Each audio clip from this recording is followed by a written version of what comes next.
requirement for whatever age you want. It will give you a whole list. It's too much for me to put it up there. There is a whole list of medications, immunizations that you're supposed to have at certain age, and it's something we need to go. Can we go to the next slide, please? And I spoke on daily assessment and body awareness. Can you move on, please? Developmental milestone is something I'm going to emphasize again.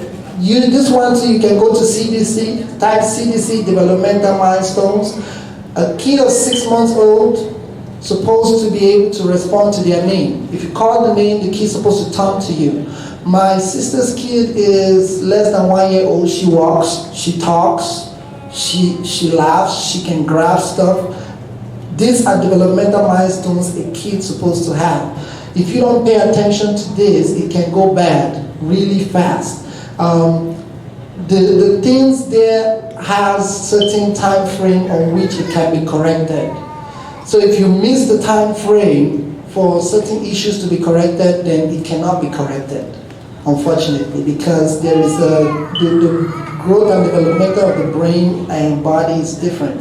So if a 2-year-old doesn't know how to make a common, complete sentence, at least go to the doctor. It may be unique for that child. I'm not saying that this is the standard rule. It may be unique that that child is not supposed to be able to do it, but go and find out. It never hurts to find out, oh wait, I see this kid here. He already knows how to use the phone. My kid doesn't know how to hold the phone. Go and find out. You never know what will happen. Can you go to the next slide, please? And there is a short video that we have. This is from CDC before he plays it. This lady talks about the resources in CDC that will help parents, whether your kid is 0 to 24 years old, to know what to use. Go ahead and play it, please. Can you unmute the computer and the volume?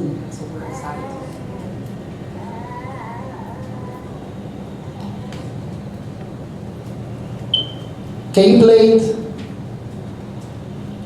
Thank you.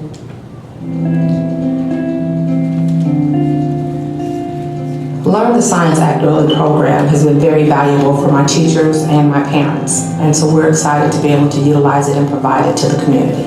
We're using the pamphlets, we're using the online applications that we have, and we're also encouraging our parents to download the new app. And one of the best things, set aside from it being great resource information, it's all free.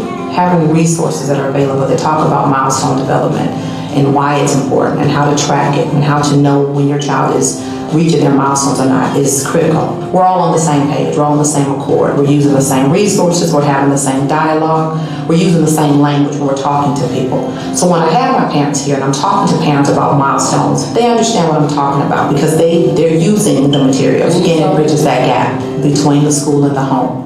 Yeah, that video is about 1 minute and 34 seconds. You can find it on YouTube to tell you all the resources. And my last slide is telling you how you can maintain a healthy health.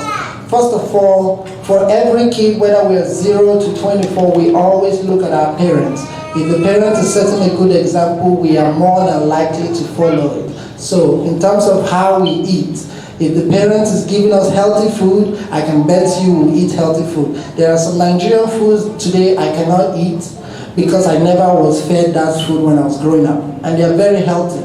I'm talking about like bitter leaf and stuff like that. My parents did not give it to me. And they are healthy stuff. So African food has a lot of vegetables in it and are very good. Make your child eat it. From their young age, instead of candy, make them eat it. You can use candy as a buffer. Say you eat this and then you get candy.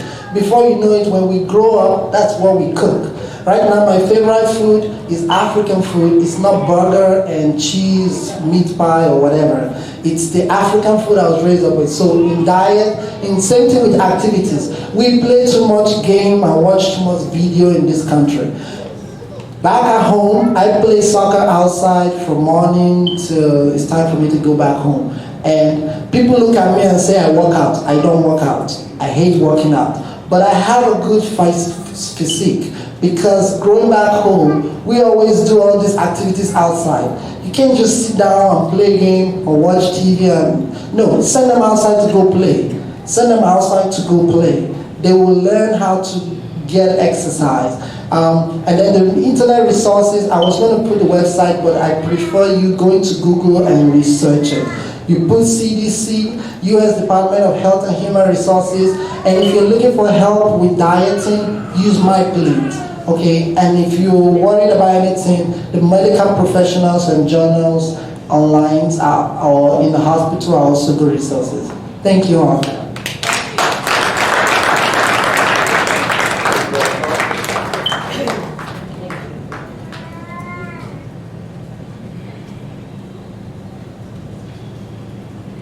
We thank our brother.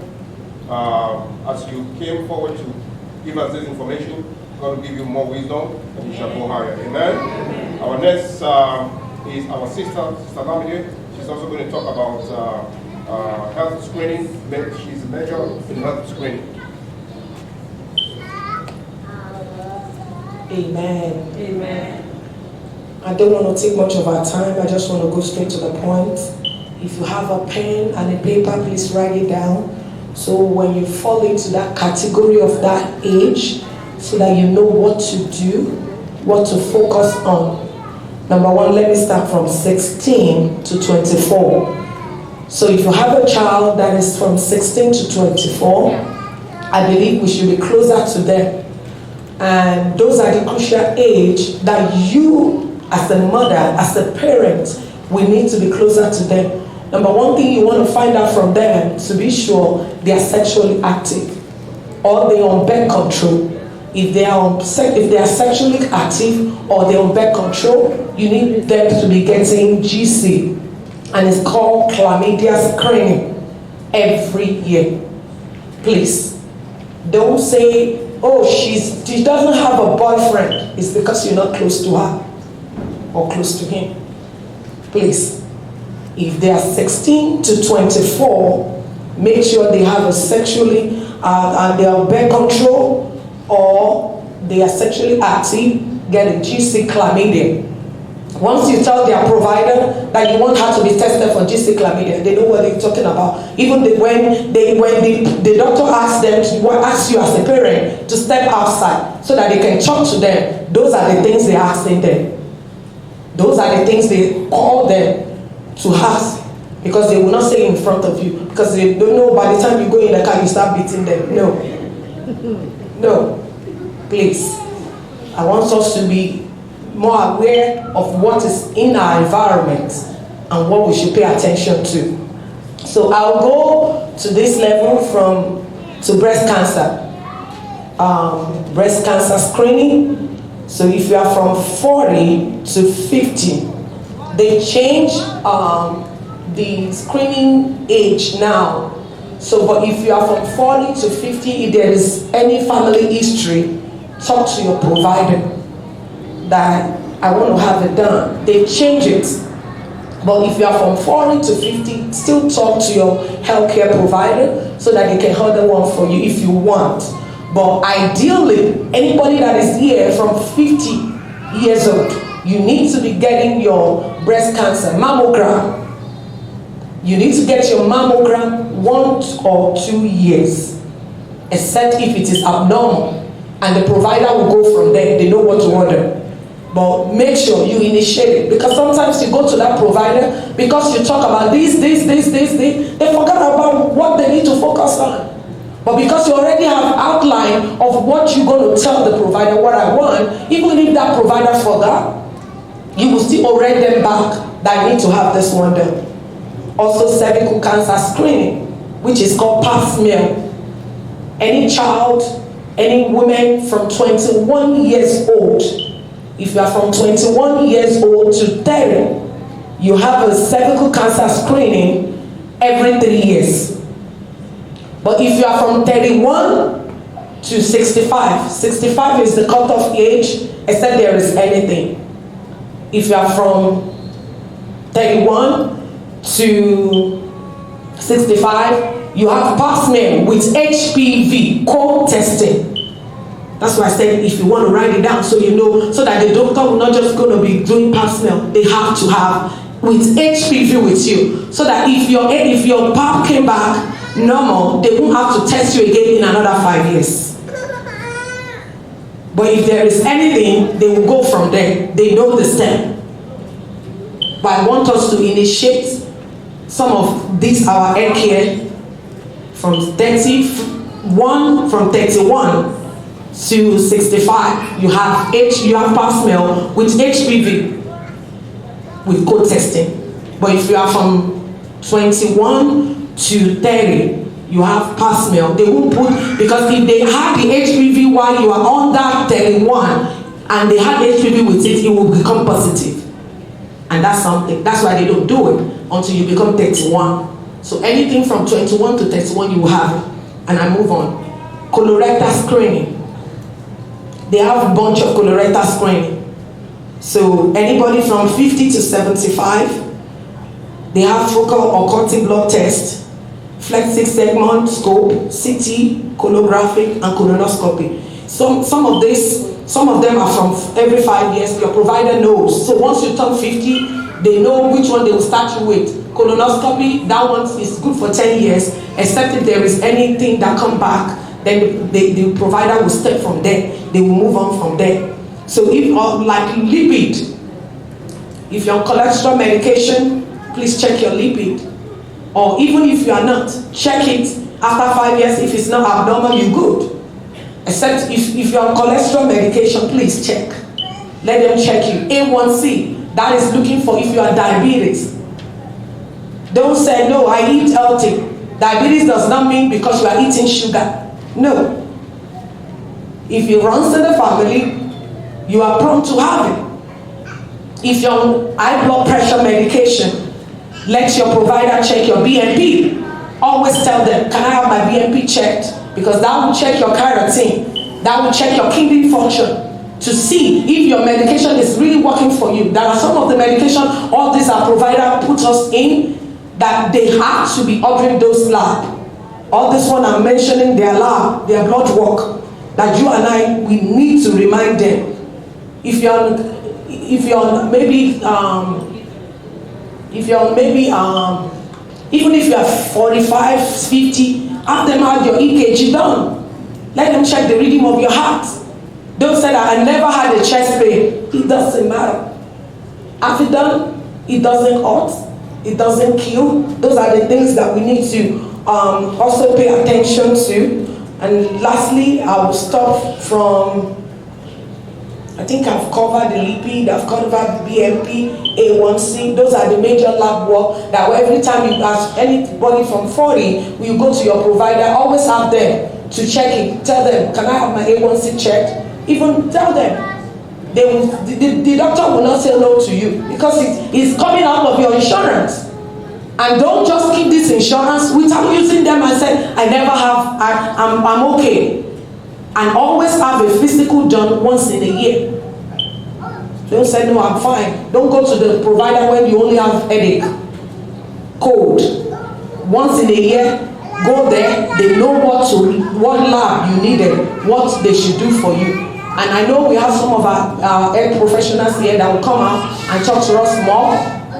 If you have questions, feel free to ask some of us here what to do, what to order, so that when you go into your provider loves a patient that comes prepared, because you put them on their toes. You putting them on the line. Like I said, I want to know this, I want to know this. Seek for second opinion, and I know God will bless us in Jesus' name. Amen. Our sister, God will bless you as you move forward. Our next is our own brother Olu. He's going to talk to us about diabetes. Amen? Good morning, church. Good morning. So I'm here to talk about diabetes. It's a common disease that we all know about. I'm just going to go over it briefly. As we know, diabetes affects a lot of people in the United States. About 30.3 million people have diabetes, and some people don't know they have diabetes. Sometimes it's hard to tell, but when you see some signs, you can check it out with your provider. So How do we have diabetes? How does it happen? Sometimes you don't have enough insulin, or you don't produce insulin at all. So, or sometimes you have insulin resistance, or plus you don't have enough insulin. So those are the two things that happen when you have diabetes. So why is insulin not enough, or why is it absent? Sometimes your body is just destroying it. Your body is destroying the cell that produces the insulin. So this is called autoimmune process. There's a cell in the pancreas called pancreatic islet B cell. So about 1/3 of this is due to our genes. We inherit it from our family. So when I say gene, I'm talking about what you inherited from both your parents. So sometimes it's just environmental factors that trigger such things to happen. It's either autoimmune, that means it just happen, your body begins to destroy it. Your body is fighting something, but it does not recognize your cell as its own, so it begins to fight that. So in that process, it destroys the pancreatic islet B cells that produces the insulin. And sometimes we don't even know the reason. So when I put idiopathic up there, that means no reason. Idiot, say idiopathic, it means no reason at all. So most times people who have that, they have type 1 diabetes. That's type 1 diabetes. Mostly it happens in children. So type 1 diabetes happens mostly in children. They make little or no insulin at all.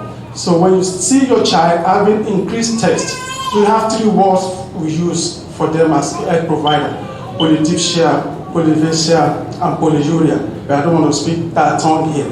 So when you say increased taste, that means the person continuously asking for water to drink, and sometimes they are very hungry and they urinate a lot. So when all those 3 processes are happening, you have to check your child out, or even if you are an adult, you have to take them to an healthcare provider. So those are the 3 signs that are easily seen by all of us. Somebody coming to you, "Mommy, I want to drink. Mommy, I'm peeing a lot. Mommy, I want to eat." So at the same time, he's eating, he's peeing, he's doing all those stuff, just have it, check it out. So sometimes they tell you they are so tired, and they've sweating a lot, and sometimes they have weight loss. Unexplained weight loss, if anybody has unexplained weight loss, you have to take them to the provider to be checked out. So maybe you are wondering, what is pancreas? Pancreas is an organ just below the liver, right there, the one that looks like a leaf. So in that leaf, there are cells that make up the pancreas. So the cell, the particular one is called B cells. So it's the one that actually produces the insulin that your body needs to regulate the blood sugar. As we all know, diabetes is a disease of sugar. That's what we call it in the layman terms, disease of sugar. It's sometimes your sugar is high, sometimes your sugar might be low. I'm talking about diabetes type 2 now. Mostly I put over 40 years of age here, but not exactly right. Sometimes from 18 years of age, that's the legal standard age for adults in this country. So if we are between 18 above, so if you have diabetes at that age, then they call it type 2 diabetes. They call it adult onset. That means your body does not produce enough insulin, or your body is resisting the insulin. So it's the same symptoms you're going to have. You're going to have increased thirst, frequent urination, weight loss, or weight gain. That's the difference. In adult diabetes, most people, they either have either or the other, weight loss or weight gain. But for children, most of the time it's weight loss. They have weight loss. So, and there's so many complications with diabetes. If you don't know, the first complication you see is the one I've just said, increased tests and all those stuff. But the main complication, you can have change in level of consciousness, which can induce dehydration and go to coma. Diabetes can actually kill if your blood sugar is too high and it's not controlled. And the long-term complications are cardiovascular disease. Diabetes can lead to heart attack or stroke. It can actually damage your nerve, which we call neuropathy, and it can actually damage your kidney. So, and eye damage is common among people. You see a lot of people, they become blind. Sometimes it's diabetes. And some people have wounds that are not healed. When you have wounds that are not healed, most times people back home will say, "Oh, something is going on, somebody has put some juju or whatever on the person. Sometimes it's just diabetes. So you have to have it checked out, and it has to be under control. So there are so many treatments. The first treatment I will tell you is your diet. You have to limit the diet. You can't have everything in moderation. You have to limit your carbohydrate intake. Although I know most of our food is about carbohydrate. We eat a lot of fufu, eba, and bread, and a lot of rice. So of course that's how we are brought up. I wouldn't say you shouldn't eat them, but everything has to be a limitation. So eat a lot of greens, eat a lot of vegetables, nuts, fish, and instead of using sugar, you can use artificial sweeteners. So those ones don't have a lot of calories or sugars in them. And then the health provider can put you on medications such as the ones I have up there, glipizide and metformin. But if you are not producing enough insulin, of course, they're going to put you on insulin medication. You have to understand that diabetes is a lifelong disorder. So the most important thing is to know how to monitor your blood glucose. And you have to understand the effects of insulin when you're taking them, effects of your medication, and when you are exercising, what you are seeing, how it affects your blood sugar in the bloodstream. And your stress level as well. You have to take all those into consideration when you have diabetes. If you are smoking, you have to stop smoking, eat a balanced diet, and then you participate in weight reduction. Most people with diabetes are overweight. You have to check your BMI, as my sister said earlier. Your BMI is body mass index. If you are overweight, you will know. If you are more than 30, the doctor will tell you you are overweight. Of course, they are not always true, but that's the guideline we are following. So everybody above 30 body mass index, you are overweight. So that's just it. Just make sure you consult with your healthcare provider and you monitor your children for all those signs we mentioned earlier. So that's it. If you have any questions, you can ask me later. We thank our brother. Please give your clap offering for him. Thank you very much, Brother Olu. Our next is Sister Ida Hosa. She's going to talk to us about mental health and depression. Let's give a clap offering to our sister.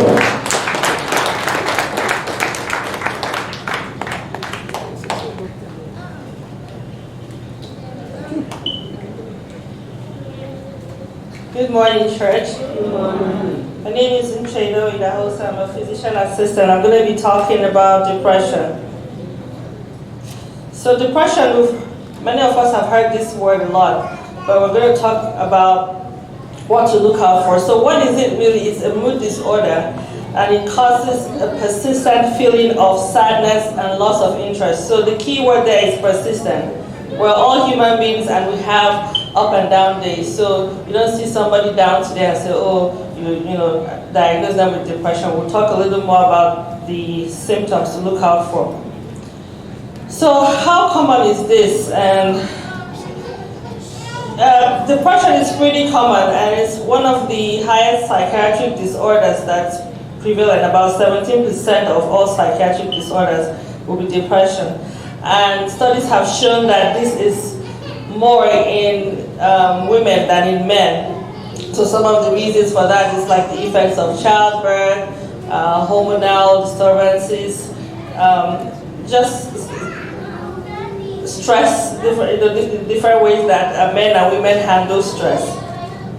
So the onset of depression, the mean onset is about 40 years, but less than that, between the ages of 20 and 50, you can see depression a lot there. And it's common in people without close relationships, you know, people who separated, divorced, have relationship problems. And the study says it's more common in rural areas than in urban areas. A child who has a parent who has gone through depression earlier in life, the child has a tendency, about 25% chance of having depression. If both parents have had depression, that chance doubles in the child. And it's common among all races. Next slide.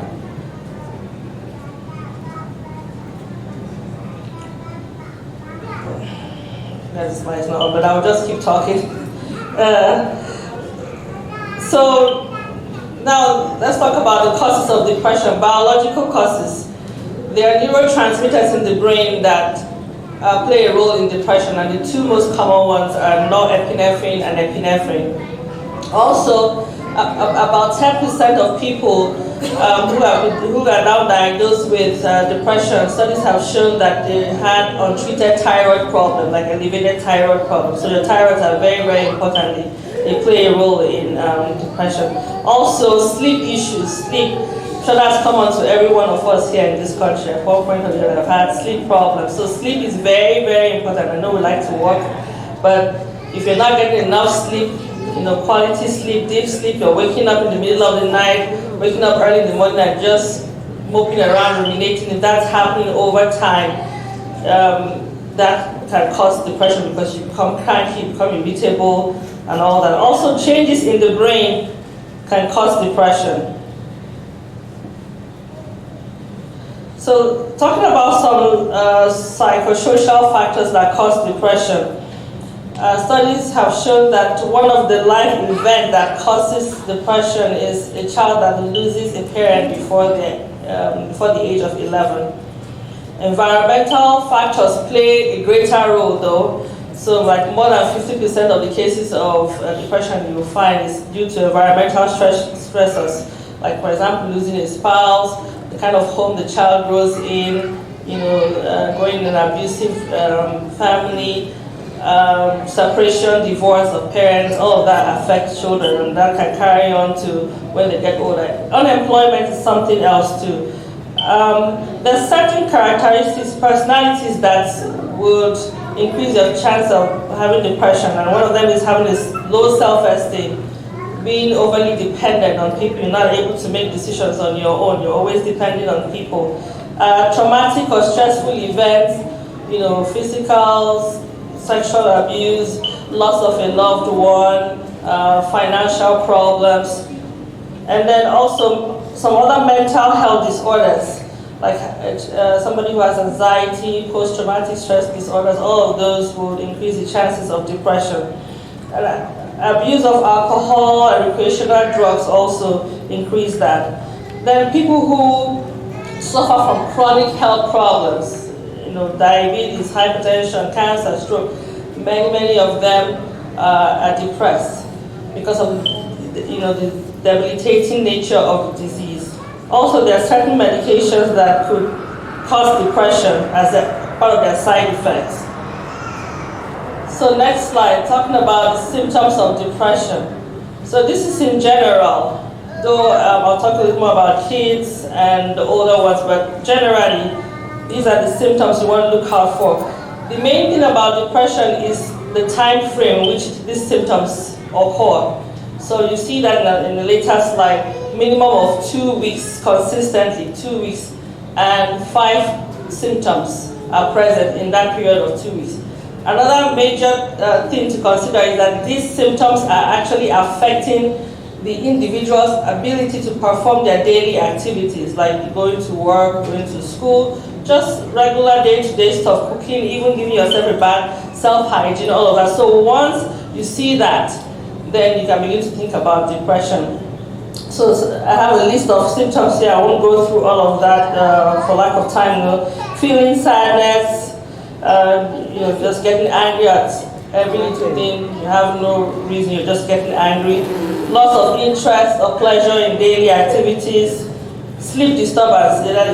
You find them sleeping too much or not sleeping enough, because whatever is on their mind is just stopping that process. Lack of energy. Reduced appetite or increased appetite. So somebody might not be eating enough, or they might be eating too much. You want to think about depression. You're always anxious, slow thinking. The tasks that you usually would take them a reasonable amount of time to do, you see them just slowing down. They're having trouble concentrating, remembering things. Then they have unexplained physical problems. They're always having back pain or headache or this, and you can't really figure out why they're having that, but it's getting persistent.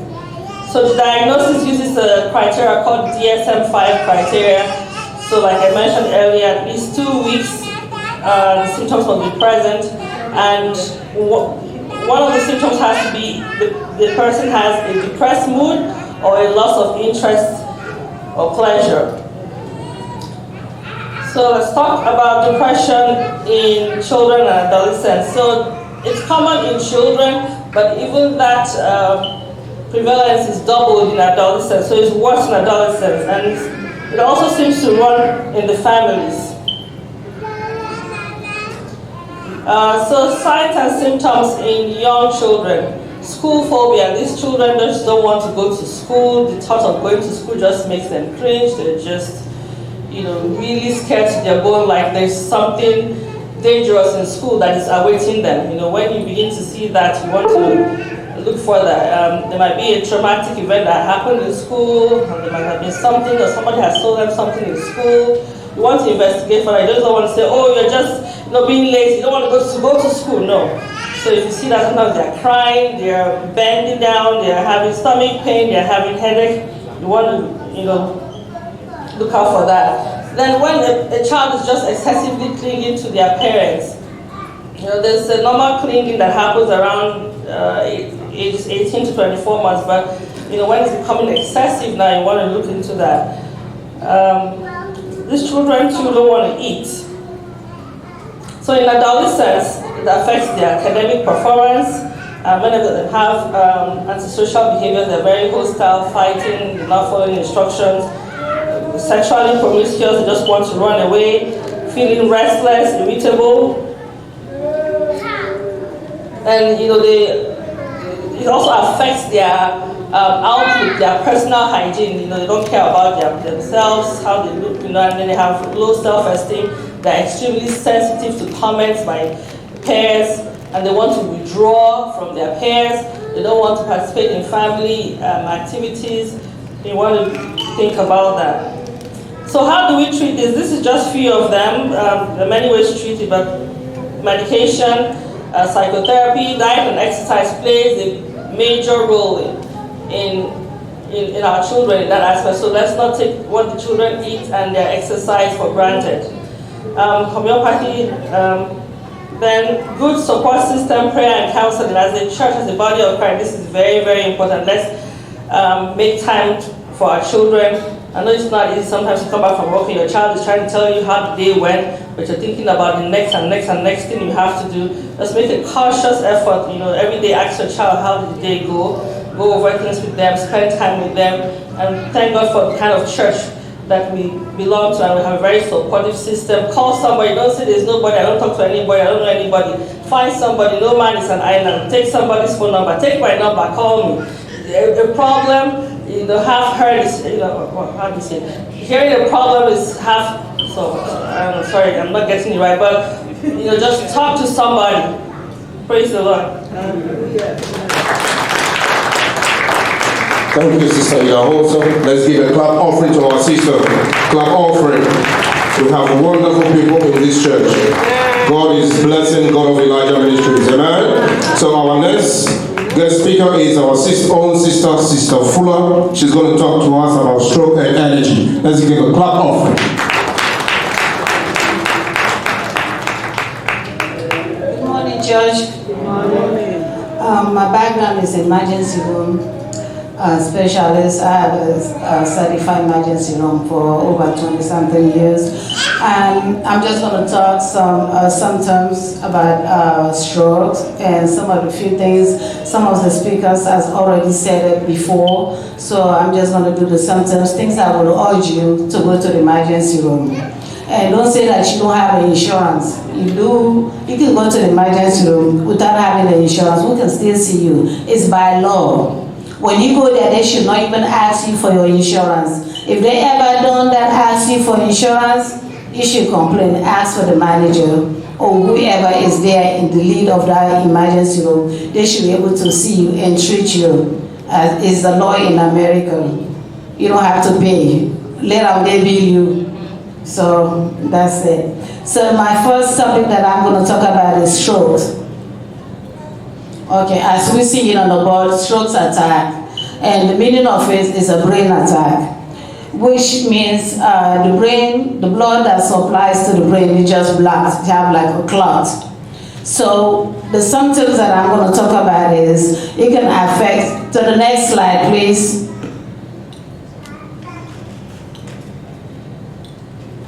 Okay, these are the type of stroke that we have. A hemorrhagic stroke, which means you have, it's just a dead brain. It can be aneurysm busted in your brain. It was supposed to be weakness. I tapped it last night, sorry. And weakness on the brain and the blood vessels busted on your brain. And ischemic stroke is the vessel that carry on the blood to the brain that's blocked. And they have medication for that they can give you that will help you for the stroke. The symptoms when you are home with grandmother, your wife, or your husband, look at them, their face. You know how your husband look, or your wife look, or your family member look at all time. Some of them, when you wake up in the morning, you look at them, the face will be sideways. It's not symmetrical, which means it's not the same from the other one. So you know that there is something wrong. Or sometimes it can affect the speech as we have there. We call it fast. Fast means face drooping.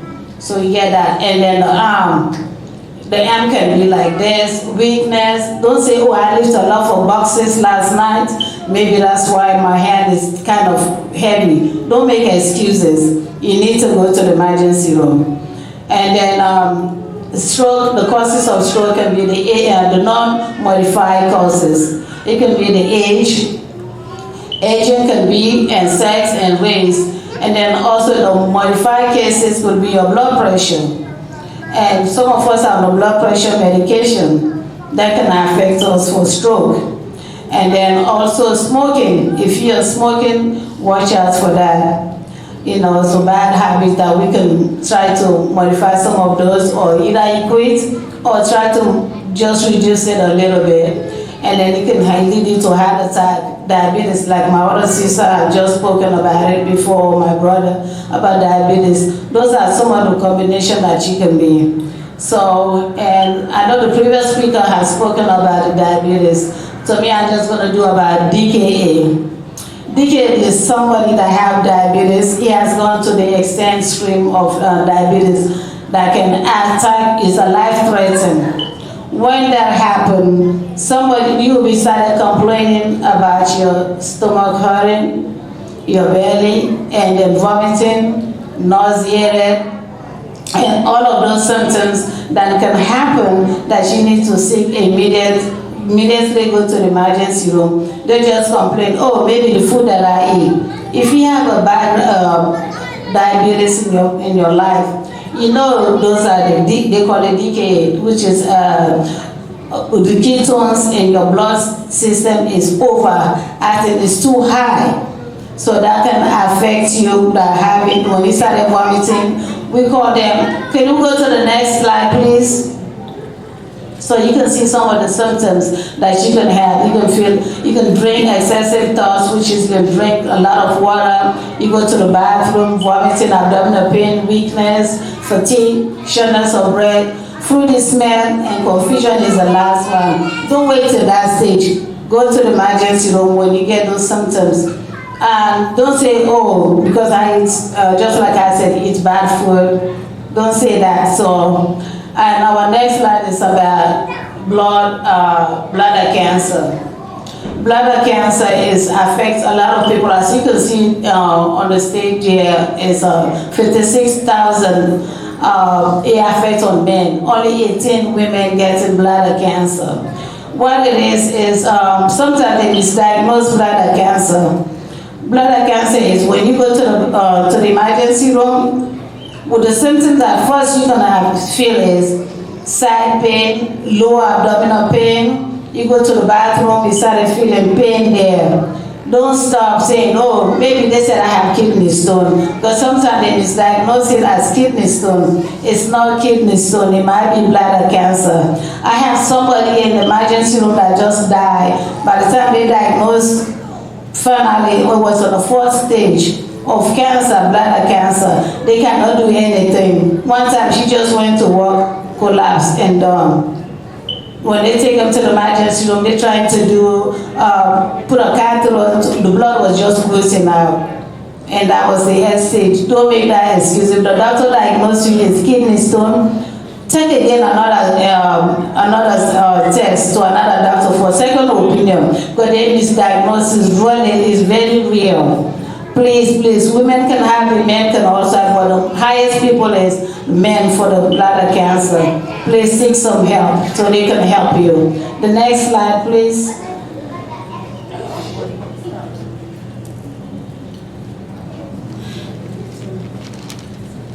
Okay, for the diabetes, I'm not going to talk about it. That was the next slide.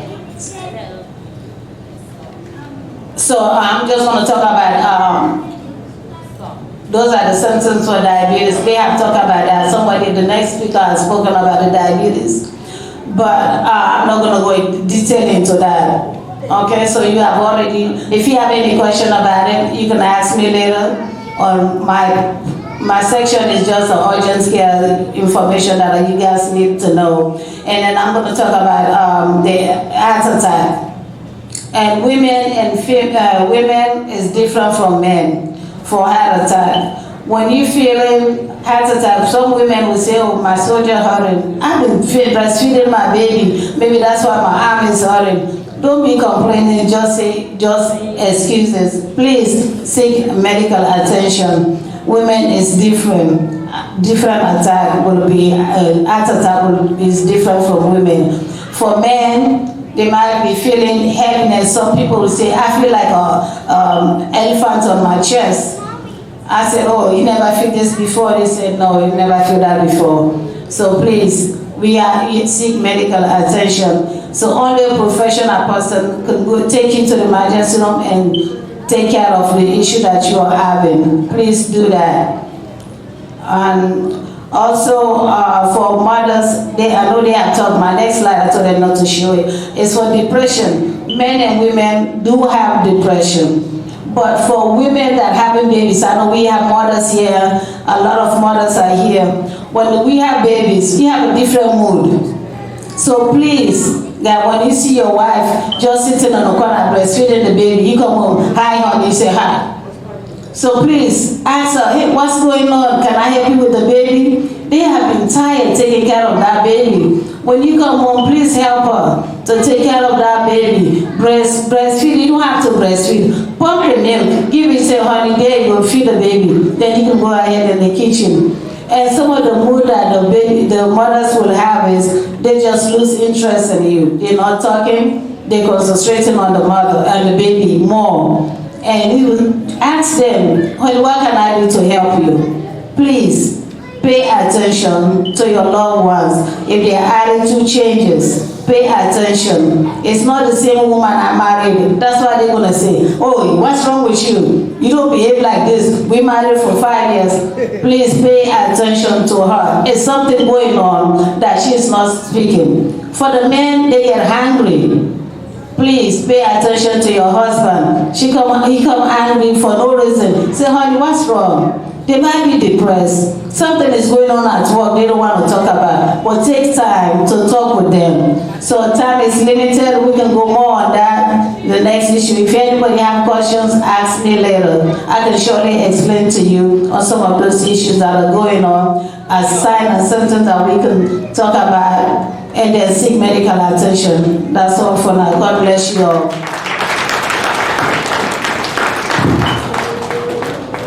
Let's give a clap offering to our sister. Clap offering, thank you, Sister Fuller. So our next guest is, she's not a member of this church, but she devoted her time to come and talk to us. So you see how blessed we are. We are very blessed. So our next guest speaker is Dr. McLean Natasha. She's a medical doctor. She's a gastrologist at Howard University, and that is where she is. Let's give a clap offering to her. So we give you 20 minutes. You're welcome. Good to see you. Good morning, everyone. Thank you for inviting me. Thank you, Pastor Michael. Thank you, Ms. Salami. I appreciate being here. Today I'm going to talk about common GI issues affecting the Black community. We move to the next slide. We're going to discuss 3 issues: colorectal cancer, hepatitis C, and non-alcoholic fatty liver disease. I chose these 3 topics because all of these disorders can either be prevented or cured. Let's move on to the next slide. First, we're going to discuss colon cancer. Move on. Next slide. So colon cancer is the 3rd leading cause of cancer death in the United States in both men and women. But 90% of these colon cancer cases can actually be prevented if detected early or treated early. And that's why prevention and early detection is so important. We'll move on to who's at risk. All men and women are at risk for colon cancer. Some people are at greater risk depending upon their personal risk factors, lifestyle, family history. But in particular, Black Americans have a higher risk for this disease than other populations. Routine screening tests can help prevent colon cancer and can detect the disease in its earlier stages where it's more readily treated. So what can we do? Starting at age 50, most men and women should begin routine screening tests. However, due to the increased risk of death among Black patients with colon cancer, we actually recommend that we begin screening at the age of 45. If you look at that image, you can see the camera that we use to do the colonoscopy. It's a very quick, relatively painless test. It takes about 25 minutes. And it can help detect small lesions like polyps, and we'll see in this image at the bottom, to prevent it from transforming into this ugly image on the, right here on the right, which is a cancer. So polyps are just grape-like growths that we see in the colon. We get them as we get older. Our diet plays a role in their development, but we do colonoscopies to take the polyps out during the procedure to prevent them from ever becoming cancer. Next slide. So, things that we should remember. Our diet plays a big role in developing colon cancer. Smoking also is a risk factor. And then there are genetic factors that may play a role. So it is very important that we know our family history. So I would recommend that what we do today is when we go home, we're sitting down for Sunday dinner, have an honest discussion about your family history. Know what disorders your mom, your dad had, your brothers, your sisters. Know what killed your grandparents, because these are the disorders that will affect ourselves. And a final thing to note on colon cancer, Black women have the same probability of developing colon cancer as Black men, but we are more likely to die of colon cancer than any other female population group. And another final thing I want to let you know, Black patients tend to have polyps on the right side of the colon. There are a couple of screening tests that you can use, like a flexible sigmoidoscopy or the stool test that you mail out, that really don't detect the lesions on the right side. That type colonoscopy, where we take a thorough look at the entire colon, is very important. So I'm going to move on to hepatitis C. Hepatitis C is the most common cause of chronic viral liver disease in the United States. About 4 million Americans are infected with hepatitis C, and it's most commonly seen in people born between 1945 to 1965, the baby boomer generation. And every year there are about 30,000 new acute cases of hepatitis C. So, hepatitis C, although Black Americans make up only 11% of the population, we account for 25% of people who are chronically infected with hepatitis C. If you're a Black American between the age 20 to 59, you're 1.6 times more likely to have hepatitis C. And if you're older than the age of 60, you're 10 times more likely to be chronically infected with hepatitis C. So, like I mentioned, the baby boomer generation should be screened at least once with a blood test to rule out hepatitis C. Then there are other risk factors for hepatitis C. Individuals who've ever injected drugs, even at least once, should be screened. People who have had blood transfusions or organ transplantations before 1992 should also be screened. And anybody on long-term dialysis treatment should be screened for hepatitis C, which is a simple blood test. And why do we screen for this disease? Because we can finally cure it. There are multiple regimens that we use to treat hepatitis C, where you take 3 pills a day for 8 to 12 weeks to completely cure the disease.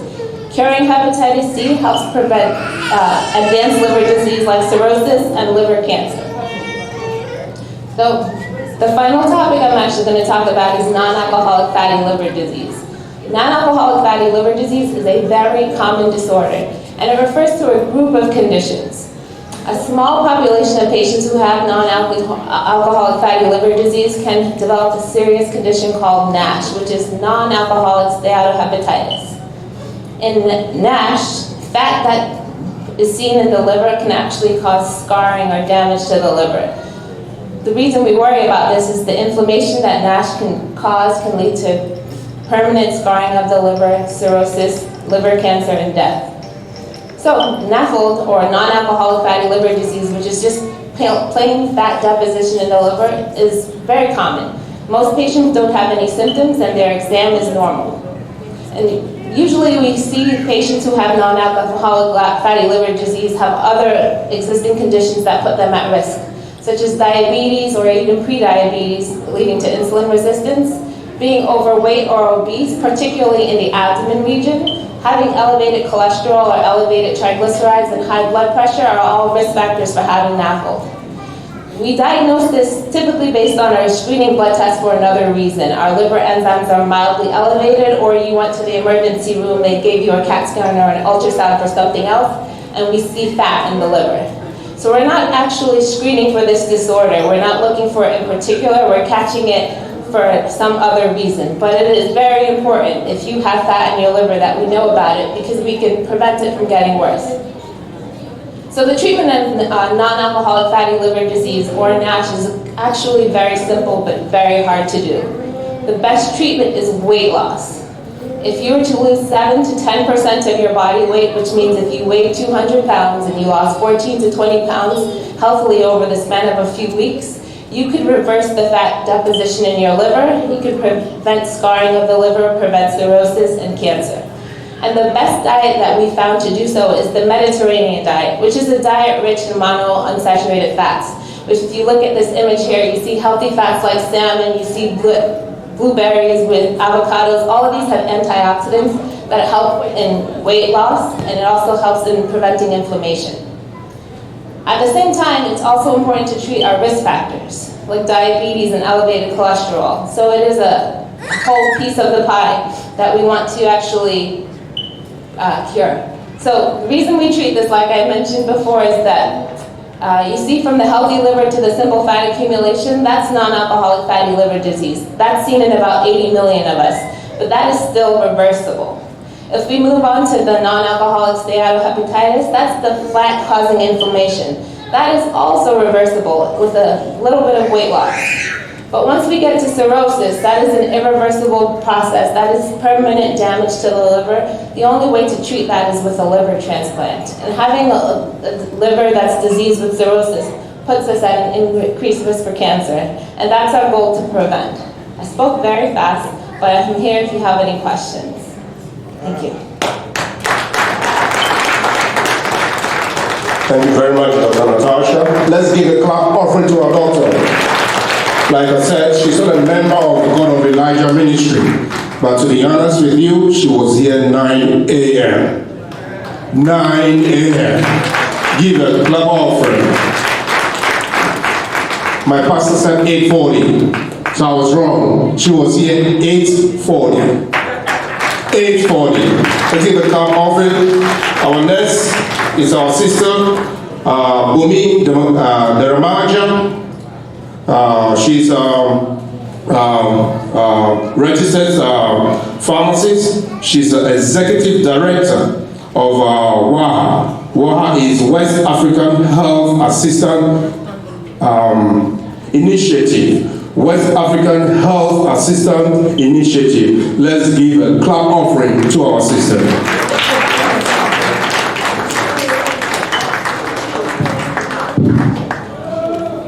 Good morning, everybody. And I'm glad to be here today. I thank Pastor Israel and church members that welcome me here today. I've been a pharmacist for over 25 years. And the reason I'm here today is to talk about hepatitis B and how it's affecting our people, mainly Africans and Asians. But we're Africans here today. And this is something that is very passionate to me, that means a whole lot to me. How many of us here have cars? Do we drive? We own cars. Okay. We have engine oil in the cars. And we need that oil for the car to survive. Our liver is about the same way. We need our liver to survive. Without our liver, we cannot live. Hepatitis B affects our liver. Hepatitis is inflammation of the liver. Everything that we consume, our liver takes the good part of it and helps us to make our body function well. And the bad part of it, it eliminates from our body. The reason that I started the organization is because I lost 2 family members to hepatitis B from liver cancer. 255 million people in the world are affected by chronic hepatitis B. Nigeria alone is about 20 million affected. So roughly 1 in 13 has chronic hepatitis.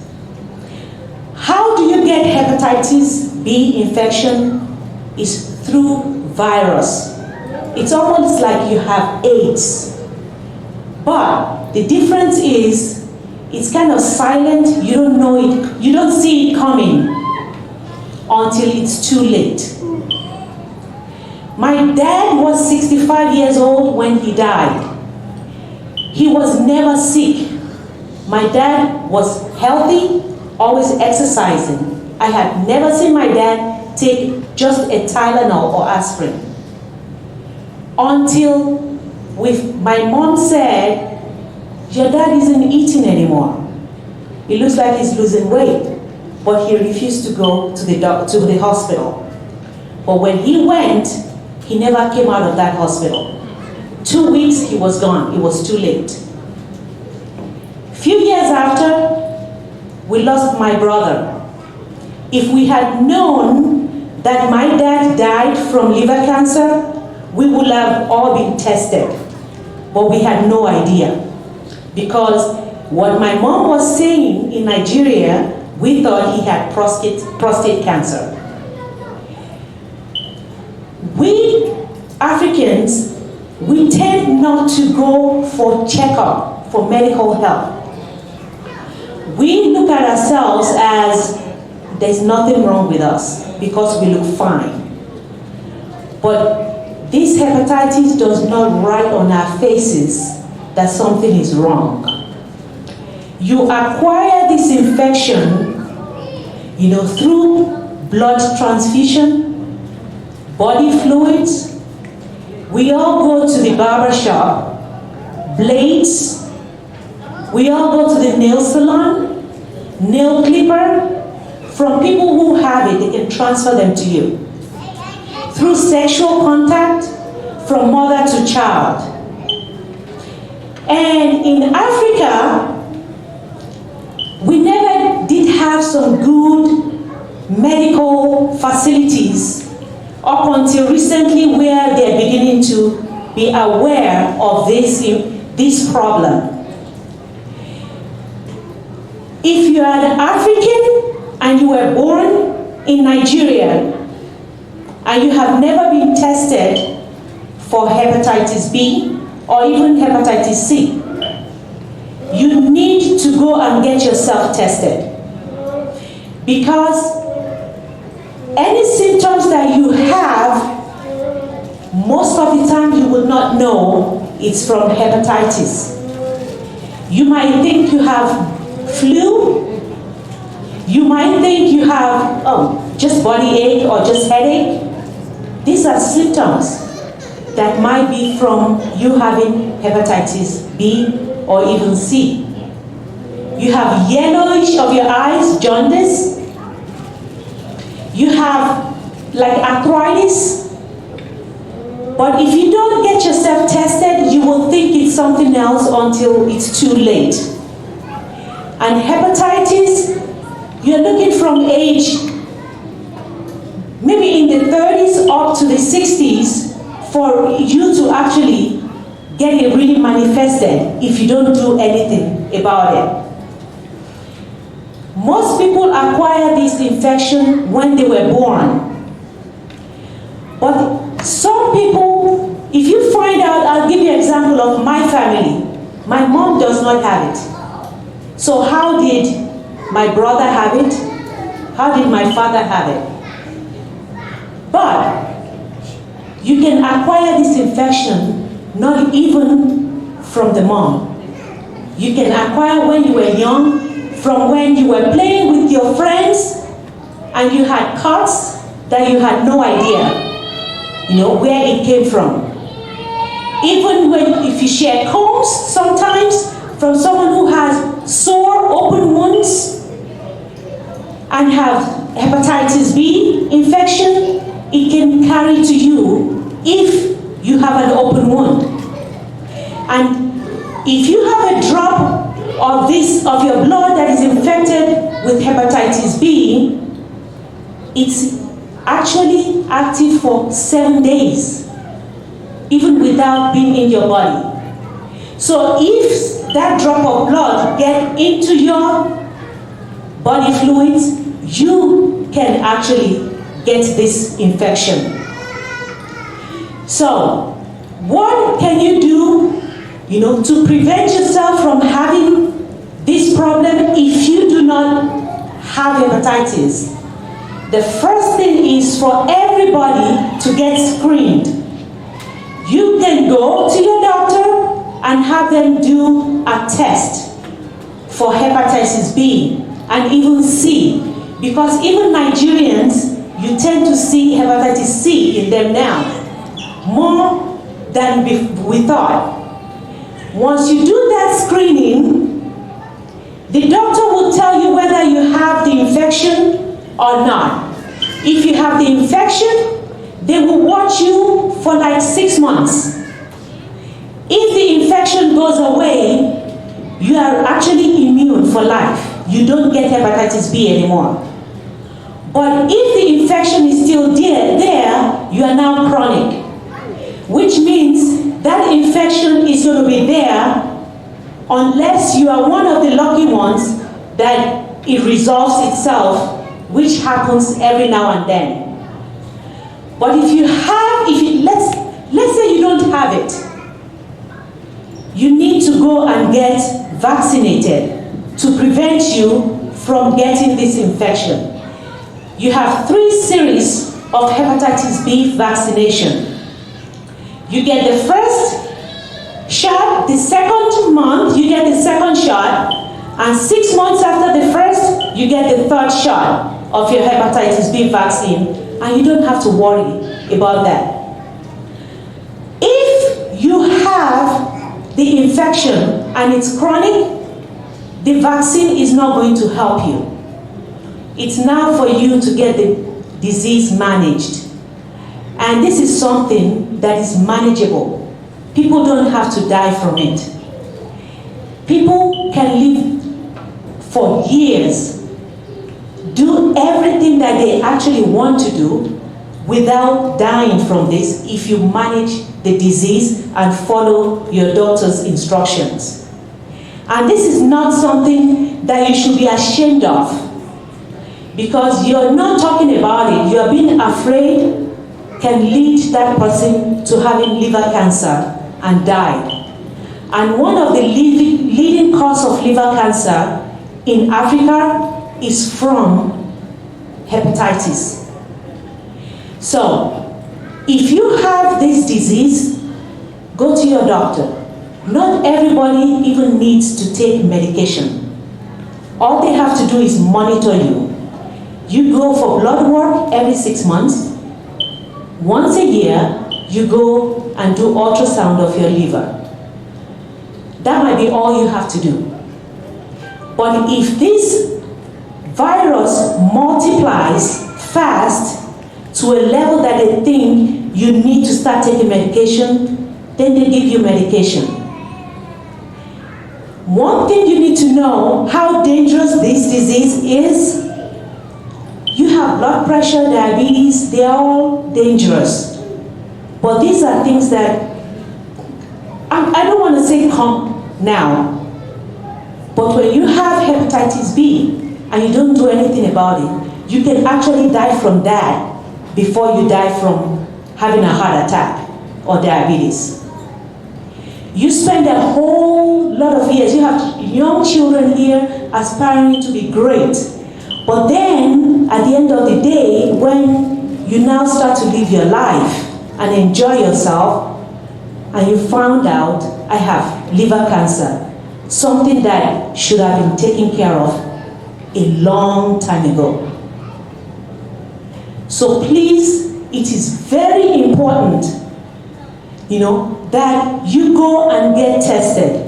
If you have children, here, mothers, very likely you have been tested for hepatitis. But if you are not sure, find out from your doctor. If you have children that you brought over from Africa that were born there, they must be tested for hepatitis B. If you get a vaccination of hepatitis B in Nigeria or anywhere else, and you're not sure if you were tested before you got that vaccine, I suggest you go and get yourself tested to make sure that you don't have the virus in you. Because at one time, there were some people who would just go and get those vaccines without even being tested. So if you got that vaccine and you already had the infection, that was a waste. So please, in the name of God, go and get tested for hepatitis B before it's too late. Thank you.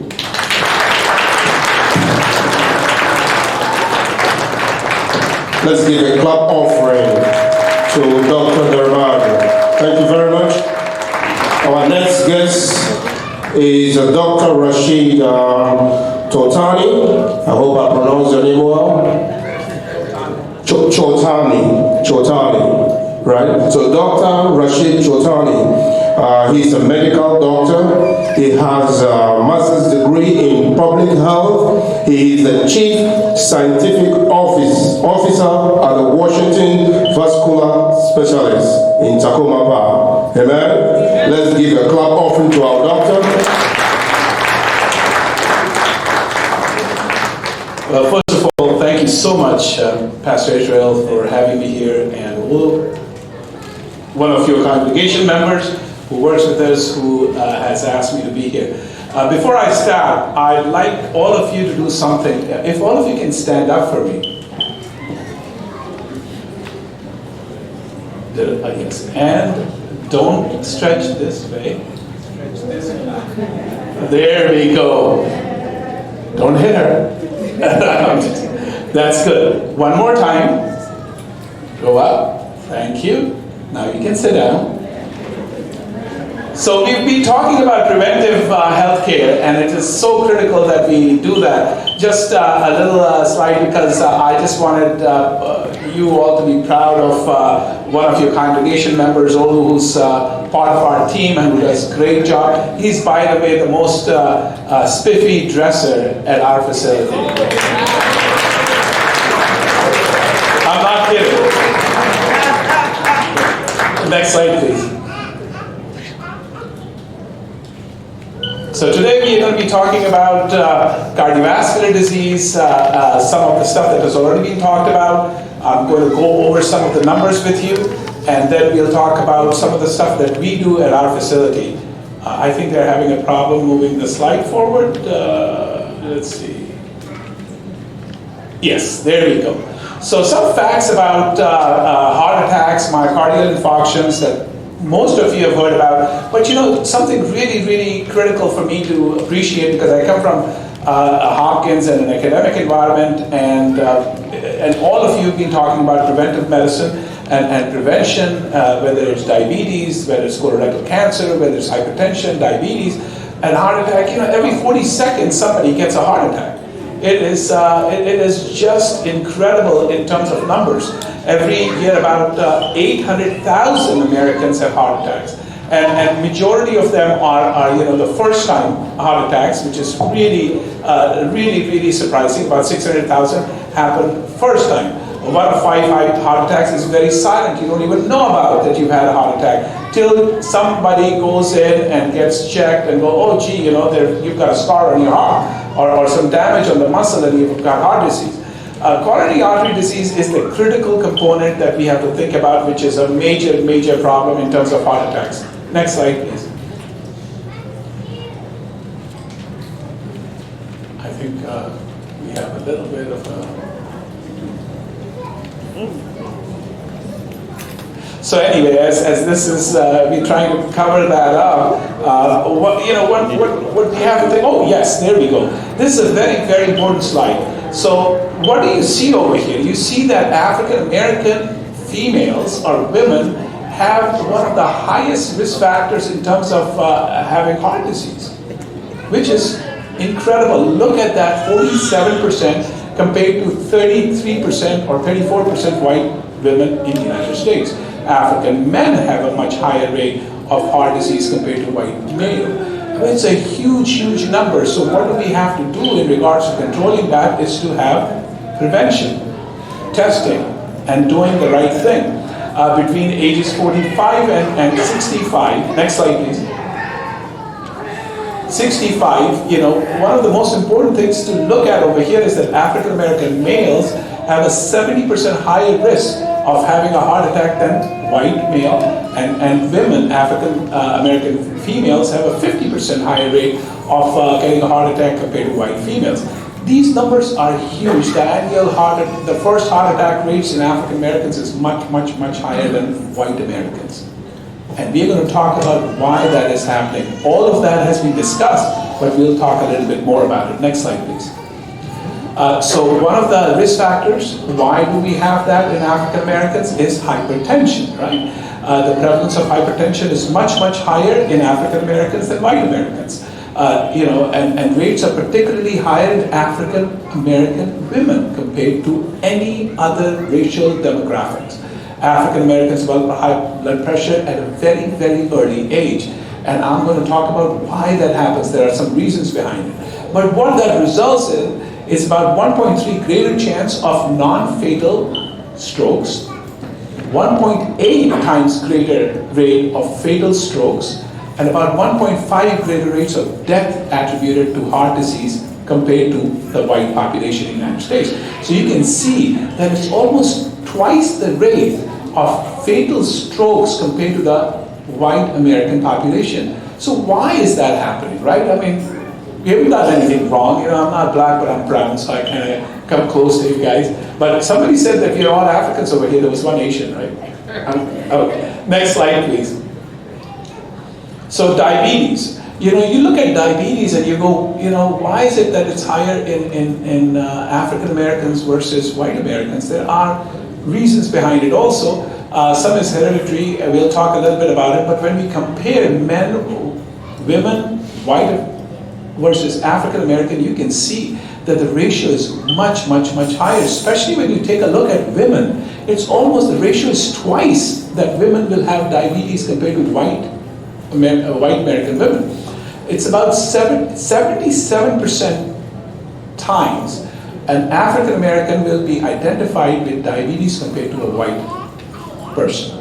So these are huge problems in the community, and we've got to address them. Why do we have to address them? Because diabetes will end up resulting in end-stage renal disease. We will have issues, and you have parents, you have adults in the community who might have leg sores or sores on their toes or their feet and all that. And some of them might get amputation because of that, and we'll talk a little bit about what to do about it. So these are the complications that arise from all of that. Next slide, please. So here is stroke, right? Stroke kills about 140,000 Americans each year. That is one adult out of 20 in this nation. That is a huge number. Every year more than 800,000 people, as I talked about, have stroke, which is a huge number. The first time that people have stroke is much higher than the second time. About 87% of the strokes are due to ischemia. And why does ischemia happen? That means that the blood flow is not getting to the brain. And why doesn't it get to the brain? It's because there are arteries that take blood from the heart to the brain. And what happens to the arteries, because of things that we'll talk about, including diet, is that they get clogged. And once they get clogged, especially the carotid artery over here, blood supply is not going to the brain, or else there are a few other things that happen, but that is the reason that we have all those problems. The cost of this problem is huge to the nation. It's about $34 billion, which includes medicines, treatment for stroke, the loss of days of work, and the amount that you have to spend on that individual to sustain them for the rest of their lives. It's a very serious problem in terms of a long-term disability. So none of us want to have that. And none of us want to we just want to make sure that we are healthy. As this beautiful sign says over here, for with God, nothing shall be impossible, right? I really love that. I really love it. Because, and I think nothing is impossible in terms of what we want to do for our bodies, right? It is a sacred vessel that the Lord has given us, in all honesty. Sorry, preacher, I'm preaching now. So it is a sacred vessel, in my opinion, and what we've got to do is we've got to take care of this thing. Next slide, please. So, the other big problem with the African American community, United States of America, is sickle cell anemia. And sickle cell anemia is one leading cause that inflates the stroke process, because when the cells break down, they clog arteries and the blood circulation just doesn't happen. 2 out of 5 American men have high blood pressure. People with diabetes are at high risk of stroke. All of these diseases have been talked about, so I'm not going to go into that. One of the big problems that we have is smoking. And smoking needs to be something that we can take care of immediately and quit.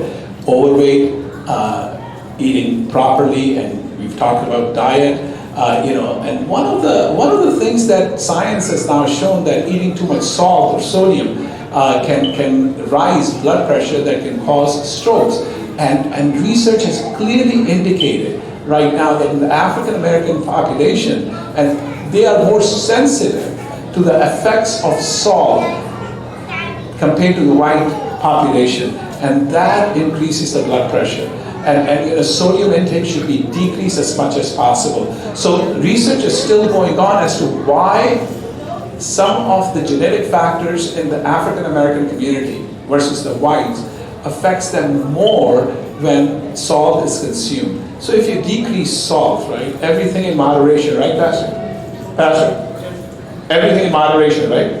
If we do that, we can help our bodies, ourselves, and the great vessel that we provided by the Lord to keep it healthy. Next slide, please. So there are some factors that we can't control. We cannot control age, we cannot control gender, we cannot control our race. Those are things that we just cannot do. And as we get older, as we mature, as I say, we will get diseases. Our bodies are not made to last forever, right? So there are things that are going to happen to us. But let's live the life that we've been given, because there is a time that we were supposed to be born, there is a time that we are supposed to die. Let's make the life that we have, the duration that we have, healthy and productive, so we can be good with our families, we don't have to be a burden on our families, and we can be happy because we are healthy. Gender we cannot control, and all these, but these are things that you see over here, we can control. Now, I'll tell you something. I used to be 240 pounds. I was diabetic. I was a smoker. I had a heart attack. I almost died. It was an incredible experience for me, because after I got out of the hospital, 3 weeks later, our last son was born. I might have not seen that boy, right? So I decided I had to do something. I completely changed my lifestyle. I completely changed my diet. I'm 172 pounds now. I still want to lose a little bit more. I stopped smoking. I completely, thought of my body as a vessel. I said, something sacred has been given to me, and I probably would have not seen my child, and I've been given one more chance, and let's do something about it. My diabetes is under control to a point that I don't have to take medications. I am not kidding with you. It had gone to a point that, there's this metformin that you have to take, then you take Genumet with it, then the next thing that you got to do is inject yourself. And I had gotten to that point, and I said, hold on, I'm going to completely change it. I put my faith in God. I'm not kidding. And I said, God, give me the strength to change my life. And God was kind enough to do that for me. Give me another chance. You can all do that. It is tough. It is not easy. But you can do it and actually feel healthy. My youngest son is 10 years old now. I can run around and play with him. I might not have. Smoking, I said, increases. Just give that up. Healthy diet. You talked about the healthy diet. Follow the healthy diet. Get rid of the fried stuff. Get rid of the rice. Get rid of the desserts and the sweets. And you'd be surprised you can live without them. You can actually live without all of that. And what you do with, for your blood pressure, you decrease your weight, you exercise, eat healthy, decrease your salt content, and you are going to be a happy camper. I promise you that. Next slide, please. So, cholesterol, again, diet, exercise, stop smoking, decrease in obesity. Our obesity level in our African American population is much, much, much higher. It is just incredible. It is going completely out of control. What we have over here is a culture where you can go to this, you go to McDonald's, right? And they go, can I give you an extra large? It's just going to cost you 30 more cents. And you're tempted, right? Don't drink that Coke, for God's sake. It has the highest content, or sodas, highest content of sugar. Drink water, something that God made. It is healthy. It is good for you. And don't sit in front of your television and watch 3 hours of a show. If you want to watch television, put a treadmill in front of it. I watch television. I love television. I used to do that. But now I have a treadmill. I get on my treadmill and still watch the shows. So it helps. Do those kinds of things. Next, please. So let's talk a little bit about peripheral artery disease, because that education is very little in the community. Peripheral artery disease affects 6 different parts of the body. I'm just going to focus on the legs, the feet, toes, and the thighs. And what you can see over here on the slide is there's one side that you see that the vessel is clearly open. I really want you to take a look at that. And then on the other side, what you see is the yellow stuff, and the vessel is more than 50% occluded. Now just think about it. If your vessel looks like that, is it going to have enough blood going to your body or your muscle? Because blood carries what? Oxygen, right? And oxygen is needed for the muscle and the body to do the things that it's supposed to do. But if the artery is clogged, the blood is not getting there, the oxygen is not getting there, so you've got a problem. Next slide, please. The other thing that I want all of you to think about for a second is, we say that, as you get older, you walk a little bit, and then you're tired, and you sit down, and then you get up again, and you start walking again, and you go, okay, fine, and you say to your dad, or your mom, or your brother, or whatever, that, it's age, just relax for a little bit. I honestly believe that the problem with your legs when you are walking, which we call claudication, it has nothing to do with age. It has to do with the arteries that you have in your legs that are now clogged, and the blood is not going there. Because when you walk, there is energy that is required for you to walk. You need the blood there, you need the oxygen there so that you can move. You're just not getting that. So you're sitting down for a little bit and you're resting, and then you get up and you can walk again. If It's not a problem of age. It is a problem that your arteries are clogged, so you got to get them checked. Next, please. So we focus on the, these are the arteries in the legs. I don't want to go through them. But what we can clearly, science has clearly demonstrated to us, and it is so simple. It's not rocket science again. That we've got these major vessels over there. If you have pain in certain parts of the leg, if the thigh area is, if the hip is hurting, the hips are hurting, and the buttocks and the thigh is hurting, we know that there's problem with the artery in certain areas. When the thigh and the calf is hurting, we know that the problem is in certain arteries. And when the calf and ankle are hurting, we know. And that is where your preventive medicine comes in. You go and get yourself checked, and you tell them this is what's happening, and people will then follow up and do things. Next, please. So science has really evolved over here. So I'm going to talk a little bit about science. What are the different diagnostic modalities? How can we identify this problem? And again, you'll be surprised how simple it is. Next, please. So you all seen a blood pressure cuff, right? Have you seen blood pressure cuffs?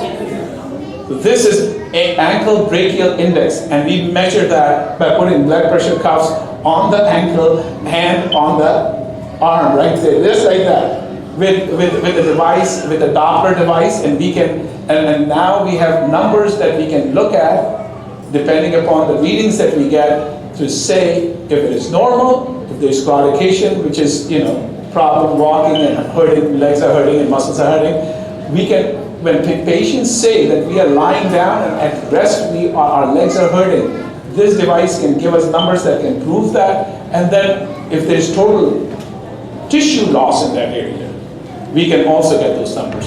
Next, please. So this is a duplex, and you see that little white thing that the man is holding on the knee, right? He's putting it over there, and what we can observe is that there is no blood circulation. You see the blue thing coming down, and where the red mark is? There's no blood coming down over there. There's, and then what we've done is we've done angiography, so we put dye in it. And you can see that there is a vessel that is supposed to come down in the middle. It's just not coming down. There are other vessels that are providing blood to it, but the blood circulation is not there. So that is what we can easily identify and see in a very non-invasive way. Next slide, please. Next, please. So tons and tons of ways of treating this problem, but I'm going to just show you about 3 or 4. Next, please. No, before, go back, please. You missed a couple. Next, please. Yeah. So this used to be a common way of treating and opening the blood vessels. So you see that there is blockage in the artery, and what we do is we go and put a wire in. We can go in from the groin area, go inside, put the wire in, and then take the balloon inside. We can take the balloon and inflate it and push the plaque outside.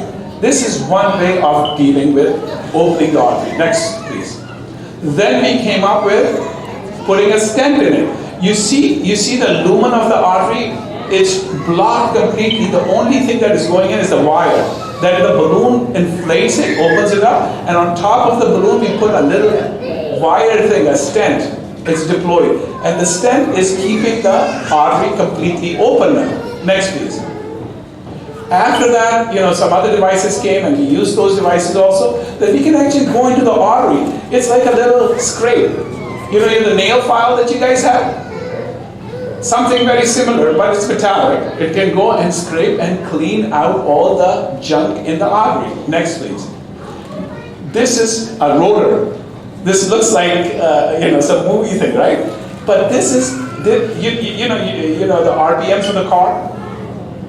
You have the gauge on the car, the speedometer, and then it tells you how quickly the engine is moving. And usually you are at 30 RPMs. This thing goes at about 300, 400 RPMs. So it moves so fast and it breaks the plaque and it crushes it. Next, please. Then now we have moved to something which is more interesting and revolutionary. It's a laser. So a laser bombards the plaque, breaks it down, breaks it into such small particles that it can be then excreted in the urine. Opens up the artery, and we use that technology quite a bit now. It is safe, it is effective. Next please.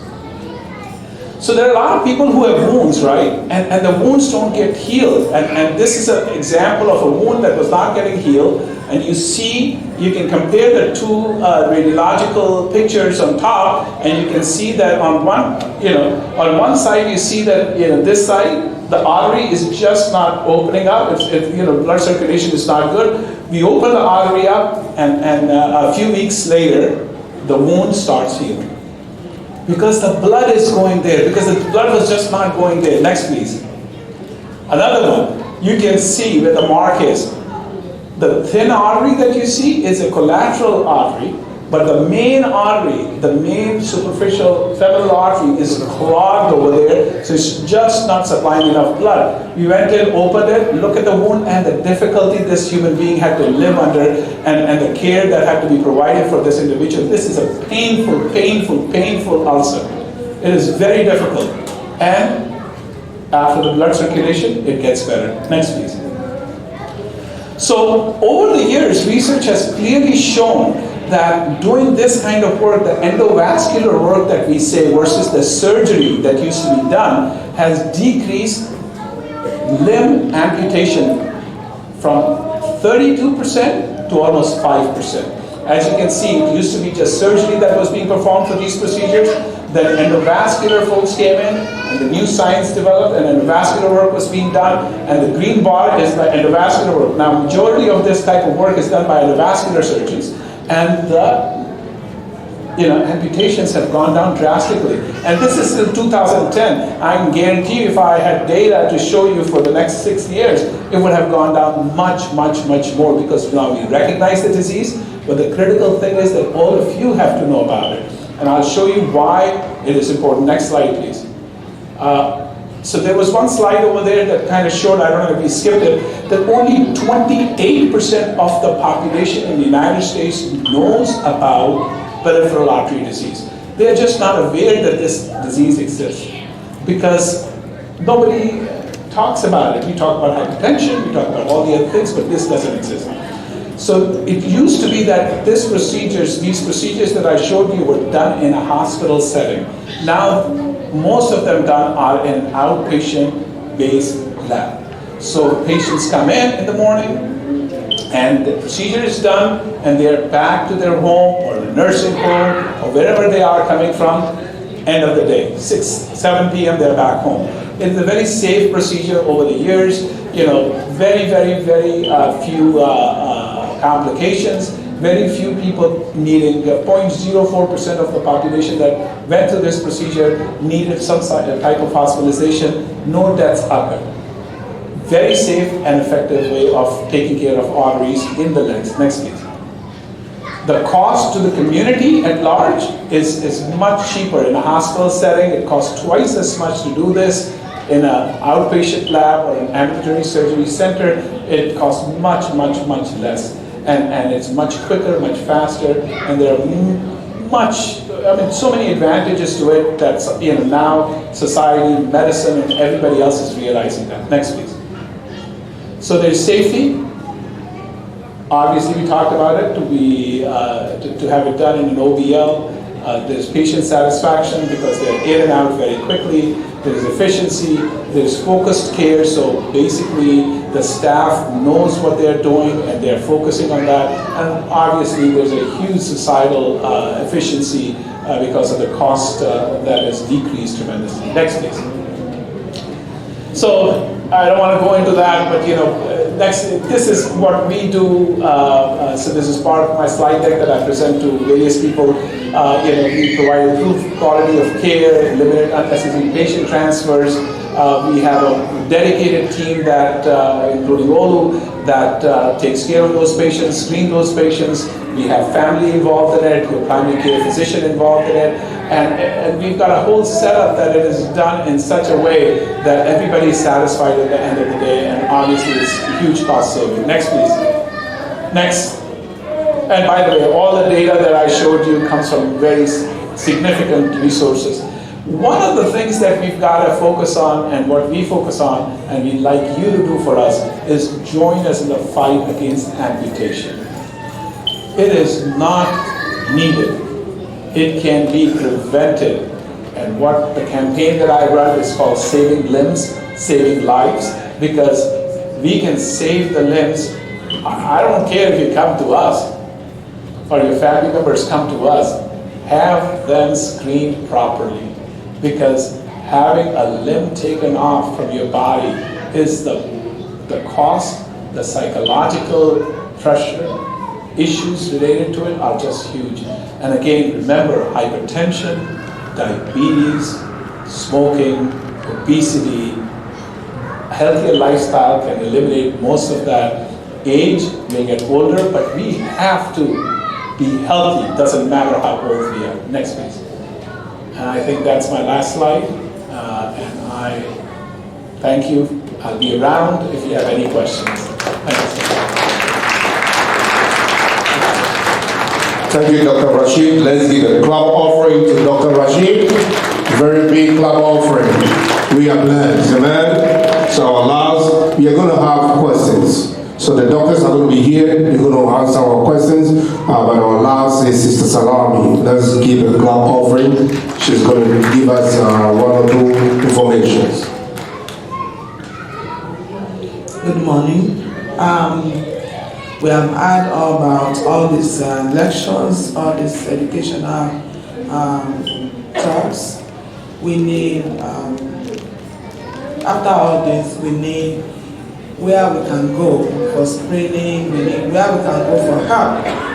It's one thing for us to hear the lectures or teaching, it's another thing for us to have a place to go to, even if we don't have insurance. And let's not deceive ourselves. 80% of black people, let me revise it. A lot of us, African Americans, we don't have medical insurance, and we need to take care of ourselves. And there's a way we can go about that. If you don't have Medicaid, you don't have Medicare, which is limited to some certain set of people, you still can have a better care in this country. This is a country of opportunity, and we have to tap into the opportunity that we have. At Howard University Hospital, where I worked, we have cancer screening every month, men and women.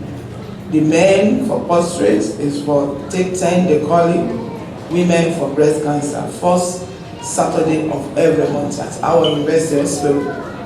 If you have any question, you can call me, or you have the number there, you can call them. They will give you a form to fill. They will make an appointment on when to come for your screening.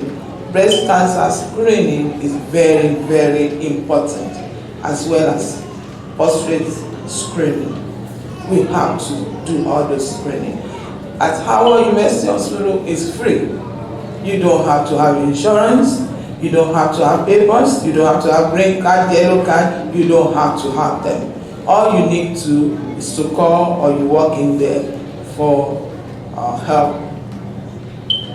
Again, you can, if you don't want to go to our university, you can call the number as well for clinics. We have clinics at our university that are free for black people. Call them, tell them you want to be screened, you want your blood work to be done, you want your tests to be done, anything you want, just let them know. You want physical examination, they will do it for you for free. That is where our university is there. It's for black community. And we have PG Community Hospital as well.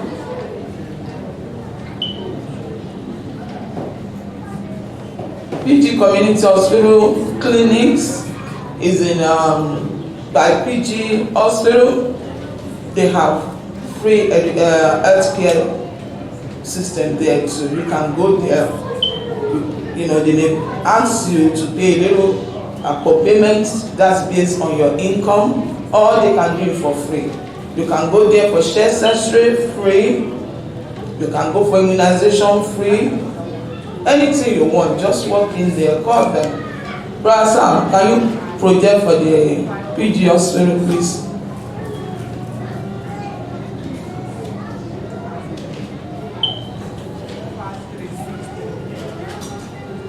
So it's a Cheverly Health Center.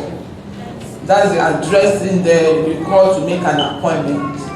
Call them, the number is there. It's free clinic. Just walk in there. You want physical examination, you want this test done, you're coughing, your body is aching. This is your complaint. They will take care of it. So we have other several free clinics. If you go to your computer, just Google it. Free clinics where you don't have to pay. It's a kind of opportunity that we have that we can utilize. God bless us in Jesus' name. Thank you, Sister Salami. Let's give a clap offering to our sister. So we're going to give ourselves a few minutes. If anyone has a question for our doctors. Do you have any question? Our doctors are ready. All right, Sister Salami. Good morning, Dr. Natasha. My question goes to you. I want you to enlighten us on GI aspect, because I know it's not only colorectal cancer that is more common with us, African American. We have other cancer like stomach cancer, other cancer. What are the symptoms that we need to look out for? Thank you. That's a great question. So there are a couple of other cancers in our GI tract. Stomach cancer in particular is fairly common in people who were born in Africa. There's a bacteria that's very common. About 90% in certain populations have a bacteria called H. pylori. It's a bacteria that you get when you're a child. And this bacteria, if left in the stomach long enough in a very small population, can lead to gastric cancer. And what's important about this is if you're having symptoms like abdominal pain, sometimes you have gastritis, you're getting abnormal pain after you eat, or what's very important is if you ever notice a change in your bowel habits, your stool looks different, your stool looks black like my watch, black like the microphone. These are alarming signs that you want to be checked out. It's very important that you take a look at your bowel movements because that'll give you the health of your digestive system. So take a look. If you notice a change, go see your doctor. Going back to H. pylori, it does put us at risk for stomach cancer, but we can treat this with antibiotics. It takes about 2 weeks and then you're cured and your risk for gastric cancer is almost eliminated. There are other disorders of the GI tract like pancreatic cancer, which is not as common in African Americans, but we tend to die from it more frequently. And pancreatic cancer is a very, very virulent cancer. It doesn't give us many symptoms until it's very advanced. But one of the symptoms it does give us is a non-specific abdominal pain, back pain, or weight loss that you can't explain. So if you ever have any of those symptoms, or if anybody in your family has ever had pancreatic cancer, go to your doctor, get them checked out. Don't ignore it. Listen to your body because, like someone mentioned earlier, you know your body best. If something is different, don't ignore it, get it checked out. Any more questions?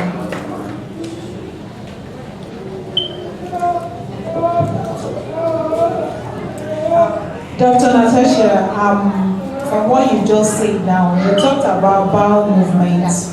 And I want to ask you, how will you know the color of your bowel movement? How will you know when your bowel movement is not functioning or is not right, or like when we know that our urine, when it's not clear, you know that something is wrong.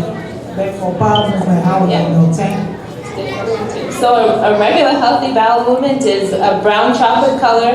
It comes out smooth. There isn't supposed to be any straining involved. You should move your bowels at most 3 times in one day or 3 times in a week. Within that range is normal.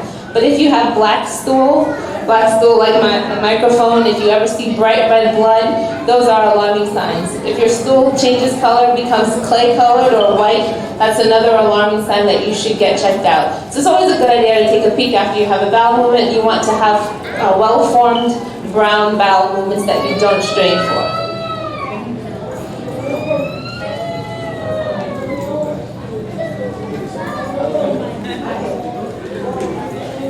more so on, I think it's like clogging and stuff, like fast food, because I work in fast food a lot. I'm there all the time, so that's the only thing that I eat. So I'm just wondering, like, does it affect the plaque in your body? Like how much fast food that you eat? That's a good question for the cardiologist. So, fast food is fun to have. It is not great for your body, okay? So, is that your mom sitting next to you? So you gotta eat the food that she makes. Because she probably makes the best food and the healthiest food that you can ever have. Obviously, you wanna have, as a young person, right? A young person, your body and your metabolism is much higher compared to when you get older. So what happens as we get older, and I kind of consider 40 the time, when you're 40 years old, your metabolism just goes down, slows down to a point that you can't really digest all the stuff properly the way that your body was breaking things down. Eat some fast food, but I would suggest depend more on mommy's food and at home food than anything else, or eat salads, right? Think about it for a second. The fast food that you eat and we eat, how many chemicals in the processing, things that it goes through, it's frozen, you put it in the microwave, it is not fresh food. Let's face it, it's not good for you in any way. One more thing that I really, really want all of you to think about. Avoid sodas as much as possible. Because if you drink soda, you will continue to drink soda for the rest. It's one of the most, apart from cigarettes, is one of the most addictive things that you can ever be hooked on. And the content of sugar in it is too high. And the one that is processed, which is diet, has so many chemicals in it that I honestly don't, I think if you want to drink soda, don't drink the diet soda, drink the regular soda, but don't drink because it's got too many chemicals in it. Avoid sodas. Avoid fast foods as much as possible. I still love onion rings, and once a month I will go out to Burger King and get a large onion ring and eat it. But that's about all I can do, okay? Can I hold on, Dr. please? Thank you, Dr. O'Shea. I've got a question for you. When you talk about people not drinking soda, right? My doctor advised me to drink ginger ale. My doctor advised me to drink ginger ale. So what is wrong with that? Oh, ginger ale. Okay. So, ginger ale not, what is it called? Yes. So it's something that people think, my late dad was a physician. And one of the things that he would tell his patients was that, listen, after dinner, if you want digestion, if you want things digested, drink ginger ale, right? Or something like that. Actually, he'd go, have a Coke, have a soda, it helps you digest. I don't know, man. I really honestly don't think that's the best thing to do. If you want digestion, right? Better digestion, I would eat yogurt. Much better. Much better. Eat proper foods. If you have enough fiber in your diet, and the guest, come over here, the GI person over here. It's a very, very important thing for people to understand. Because if you have proper fiber in your diet, right? You eat things like yogurt, salad, you will have a good bowel movement. And that is very important. Yes, that's 100% correct. Going back to your ginger ale is soda, it's filled with sugar. What you can do is take some fresh ginger root that you buy at the supermarket, boil it, make a tea, and have that instead. Yeah. But going back to fiber, it's also very important that we increase the amount of vegetables that we're eating in our diet. We do not eat enough servings of fruits and vegetables. The first presenter gave you the website, choosemyplate.gov. It's a very useful website. What we should be aiming to do and to to instrument this gradually is increase the amount of vegetables we eat per meal. And I would say for your dinner meal, make half of that leafy greens if you can tolerate that, because that way you're going to help your heart. By increasing fiber, you're going to help your bowel movement, you're going to help prevent colon cancer, you're going to protect your liver. Our diet is actually one of the most modifiable and important risk factors for all of the diseases that we talked about, and we can make those changes today. Yeah, thank you, ma'am. My second question is this. When you talk about cancer, you say women have breast cancer. What about men? Men can also develop breast cancer, but it's very, very rare. We don't screen for it because the benefit of screening is that we would catch more people to prevent more diseases. But because breast cancer in men is so rare, we typically don't screen for it. But what you can do if you're a man, you can, if you find something abnormal on your exam, when you're taking a shower, or if you have abnormal discharge, see your doctor. You know your body best, so if something is different for you, get it checked out. Because most of the time we don't hear about men having breast cancer. Yeah. So I sat down thinking about that. So I'm happy here today that you have clarified. Thank you. No problem. And just to add for you know, what you can do is actually examine your breast yourself, right? While taking a shower. If you feel any lumps, and what you're saying was if you have any discharge, if you squeeze and there's some discharge coming out, if there's blood coming out or something like that, you've got a problem, my friend. So one can do it themselves also. Again, the incidence is very, very low in men. But unfortunately, when it is discovered in men, most of the time it's too late. So it's always better to be good to be on the side of caution. On the stroke side, you said that one of your arm, you have to check it. But getting up one morning, then you find your arm. Your fingers, they are not, it's paying you very, very much. Is it a stroke sign or what? You know, the reason that you, so if you get up and your arm is all numb and it hurts a lot, you know, there are multiple reasons behind it. I would suggest you get it checked, okay? Because what's happening is that, why does it hurt? Any part of your body, why does it hurt sometimes? Because it is just not getting enough oxygen. It is not getting enough oxygen because blood is not getting there. So it could be you're sleeping in a way that you've kind of closed your artery for the blood to go there, or there might be a legitimate problem, right? So it's always important for you to get yourself checked about, for all those things. But the signs of stroke are a little bit different. You know, people get up in the morning and they feel fine, and they've come and they go to the mirror. And all of a sudden, they see that their one side is drooping. Like, oh. And when they're speaking, they don't know that the words that are coming out of their mouth are abnormal, but somebody listening to them can appreciate that because they're talking like, in their mind, they're saying the words that they're saying. So somebody else has to see that. All of a sudden you have tremendous amount of weakness in your entire right side. And you feel like, oh, what happened? I can't put my foot down, and I just can't stand up. Those are the big signs of stroke. Again, if you have hypertension, you have diabetes, you have all the risk factors, you're a smoker, you have to be checked. You have to constantly be aware that there's a risk that you have that will occur. Now, a lot of times people don't have any of those risks, but because of the arteries being clogged, right, because of years and years of the kind of food that we eat, you might have an obstruction right here in the carotid artery. All of a sudden, blood is just not going to your brain. All of a sudden, you might develop what is called an embolus, a little clot. And it might just travel from here and go into your brain and clog an area where blood is needed, and you will have a stroke. So prevention for all those diseases that we all talked about is critical. You've got an expert right here.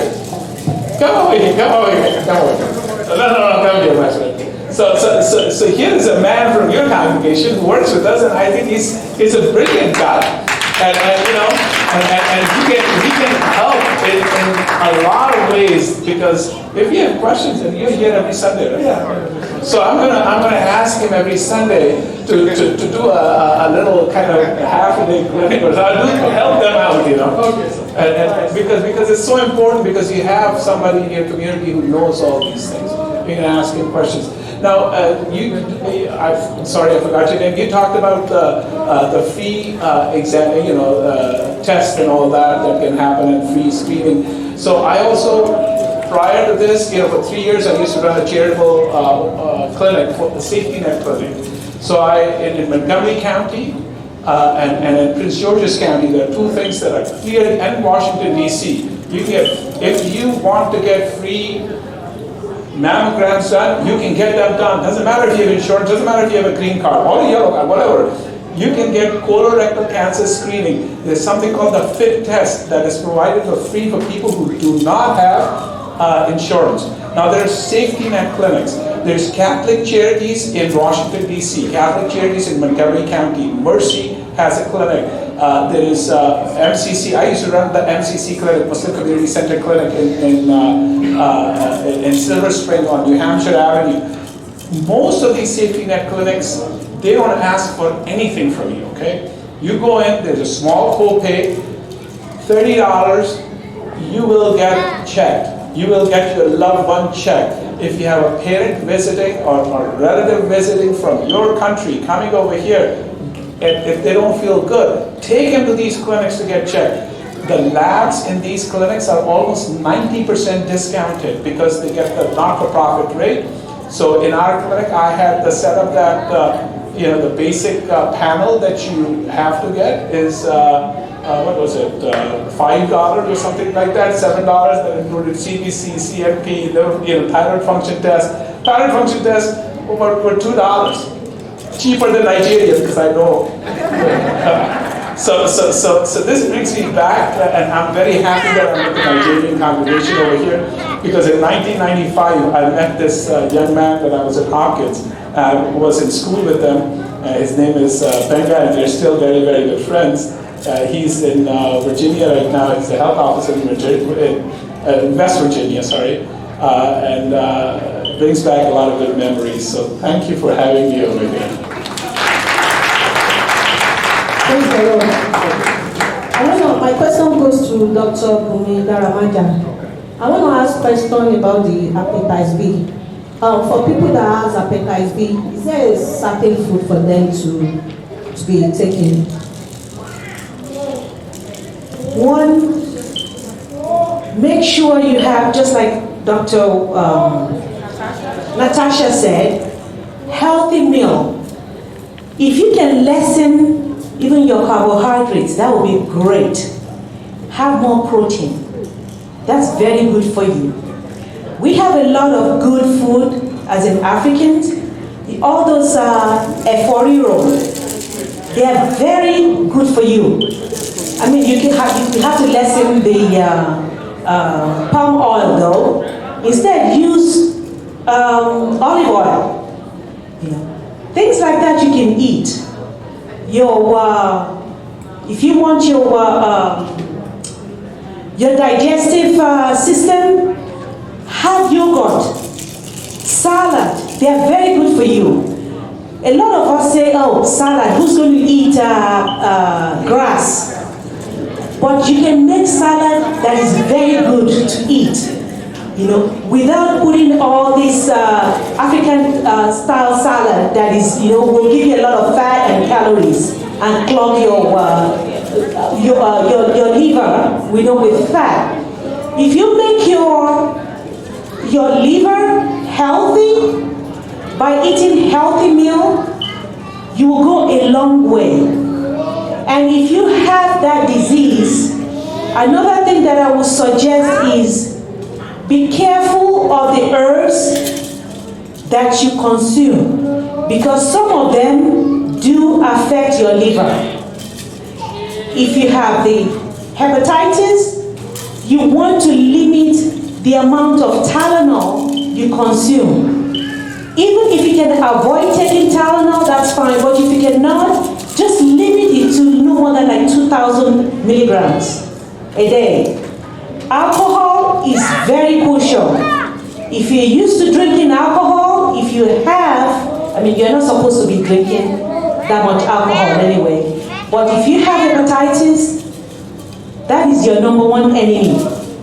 Stay away from anything that has alcohol in it because it's going to damage your liver. You want to treat your liver like your baby if you have this problem. But like I said, if you don't have this problem, you need to go and get tested and get that vaccine. Then you can have something on your checklist that you crossed off. You don't ever have to worry about.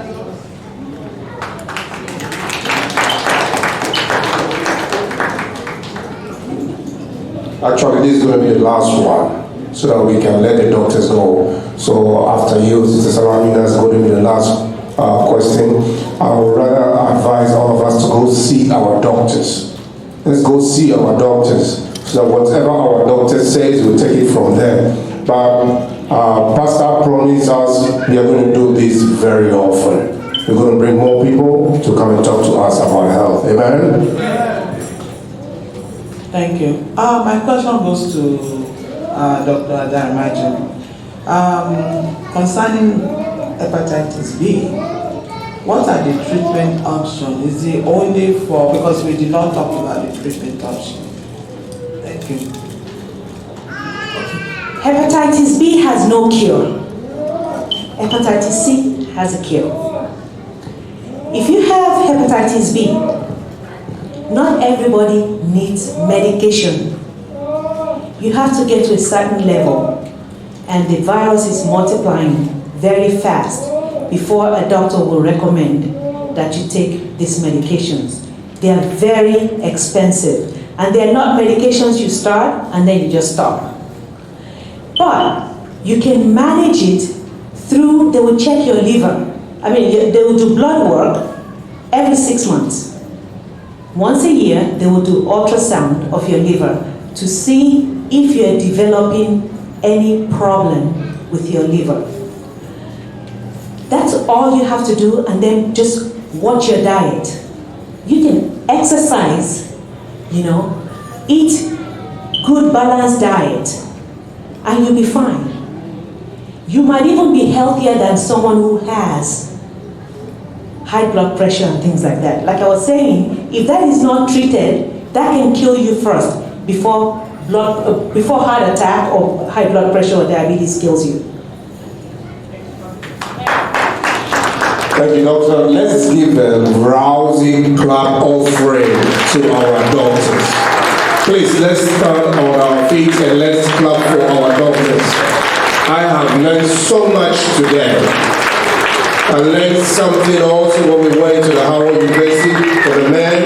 I learned so much. Today I have learned a lot. So please, let's clap for our doctors. Let's clap for them now. They came here to speak to us for free. That's something you may not know. Have your seat. Let's have our seat. Please, I'm an African American. I'm not white. Sometimes when we talk about medical things, we are wasting our time in church. No. What prayer we do. But what you need to go and see doctor for, and you buy ticket to go to Africa for deliverance for these, by the time you come back to see a doctor, they say it is too late. That is for people that go to Africa. We that doesn't go, that you are here, please, let's make sure we have a place, a safe net. Like they said, I used to have insurance when I was working with the army, but I never used it. Like, I don't know who said it. I never used it for about 7 years. By the time I went to my doctor, let me tell you the truth, 6 years ago, everything I was at the border. Diabetes border. Cholesterol brother. Everything. Yeah, cholesterol border.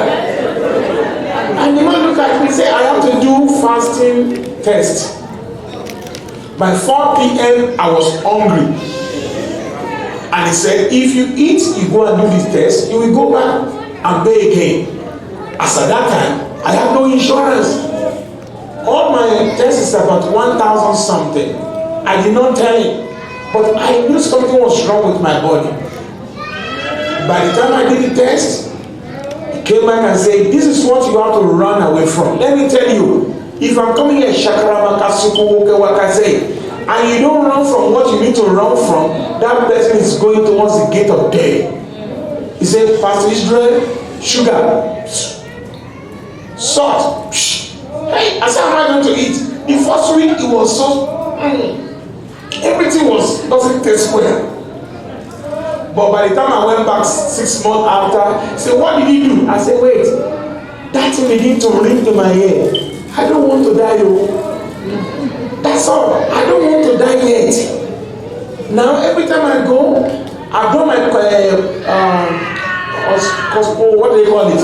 That's how I don't know who did it. I show your colonoscopy. When they gave me that thing to drink, I thought it was not working. By 4 p.m. I drank it, I was feeling like this. I ran away from Wednesday service. Maybe didn't know that day. This year. But by like 10 o'clock, hey, the host of hell rose up against me. I began to hear by the time, by 2, and there are hours I have to bring that thing. I'm doing night vigil. The people did not allow me to sleep. I must not miss because once you miss that hour, you will mess up your stuff in the morning. By the time I took the one for 2 a.m., oh Jesus, I was like this. When my brother took me to the hospital, they had to come and take me to the hospital. After they finished, the doctor said, this is the word he said. I said, when are you starting? He said, we are done. He said, you are a faithful black man. I said, I don't want to die. I'm not lying to you, please. Religion must not deprive us of living a better life. And don't be ashamed to tell people are ashamed to call it, I'm healthy. Who tell you are healthy? When that man is taking medication, don't hide. Don't think it's a disgrace for you to take medication. Now, my next test is this month. I know the date. I've been praying to God, oh, Holy Ghost, Mother of God, pray for us. You must not see anything. Because whenever you want to go and see your doctor, it's like you are going to see God or you are going to see a judge. It's a judge. What is he going to tell me again after 6 months? I begin to tell you, what did I not do right? I begin to crack my brain. Please, let's open up. Look for that safe net. If you have insurance, use your insurance. And if you don't have, look for the safe net. We have NPs in the house. We have registered nurse in the house. You can talk to them. They will give you, don't say, I can't talk to this person. Because if wahala come, it's not only for that person, it's for us as a community. And on behalf of God of Elijah Ministry and every man and woman, I want to thank Dr. Rashid Shitoni, Sister Olubumi Daramaja, Dr. Natasha Macmillan. It's a pleasure. They don't know me, I don't know them. They offer to come to our church to bless us. So with due respect as a church, we want you to come out and you stretch your hand to them. That as they feed us, God too will feed them. It is ministry. Their ministry will not enter into a court case. Their papers, I know how they withdraw papers. Doctor, nurse, pharmacist. It will never be withdrawn. Anyone that will bring them a calamity, it will not come to their domain in the name of Jesus. So I will invite you, Dr. Shetoni, Sister Doramaja, Sister Maguna, please come to the front so that the people can just, they will face the church. Church, please, let's rise on our feet. They are our August visitors today. So that when they go back, they can say, let me say it openly, we went to this African church. They won't say it here. They treat us right too. Because they are pastors too. They are pastoring. Their members is their patient. When they see an African, oh, you are from Nigeria? Oh, okay. I went to this Nigerian church. They are good. Oh. Let's stretch our hands to them. That's their ministry too will not die. Their ministry, their profession. It will not die in the name of Jesus. Pray for them in the mighty name of Jesus. We pray for you this moment. Your ministry will not die. You will not regret being a pharmacist, being a doctor. We pray for you as you volunteer to come to our ministry to talk to us. Whenever you are looking for help, heaven will open doors for you. It will connect you to your next testimony. Your next greatness, the Lord will connect you. As we have known you for good today, whenever we have to play a part in your life, the Lord will make an open door for you. You will not die. As you are treating others, you will not die young.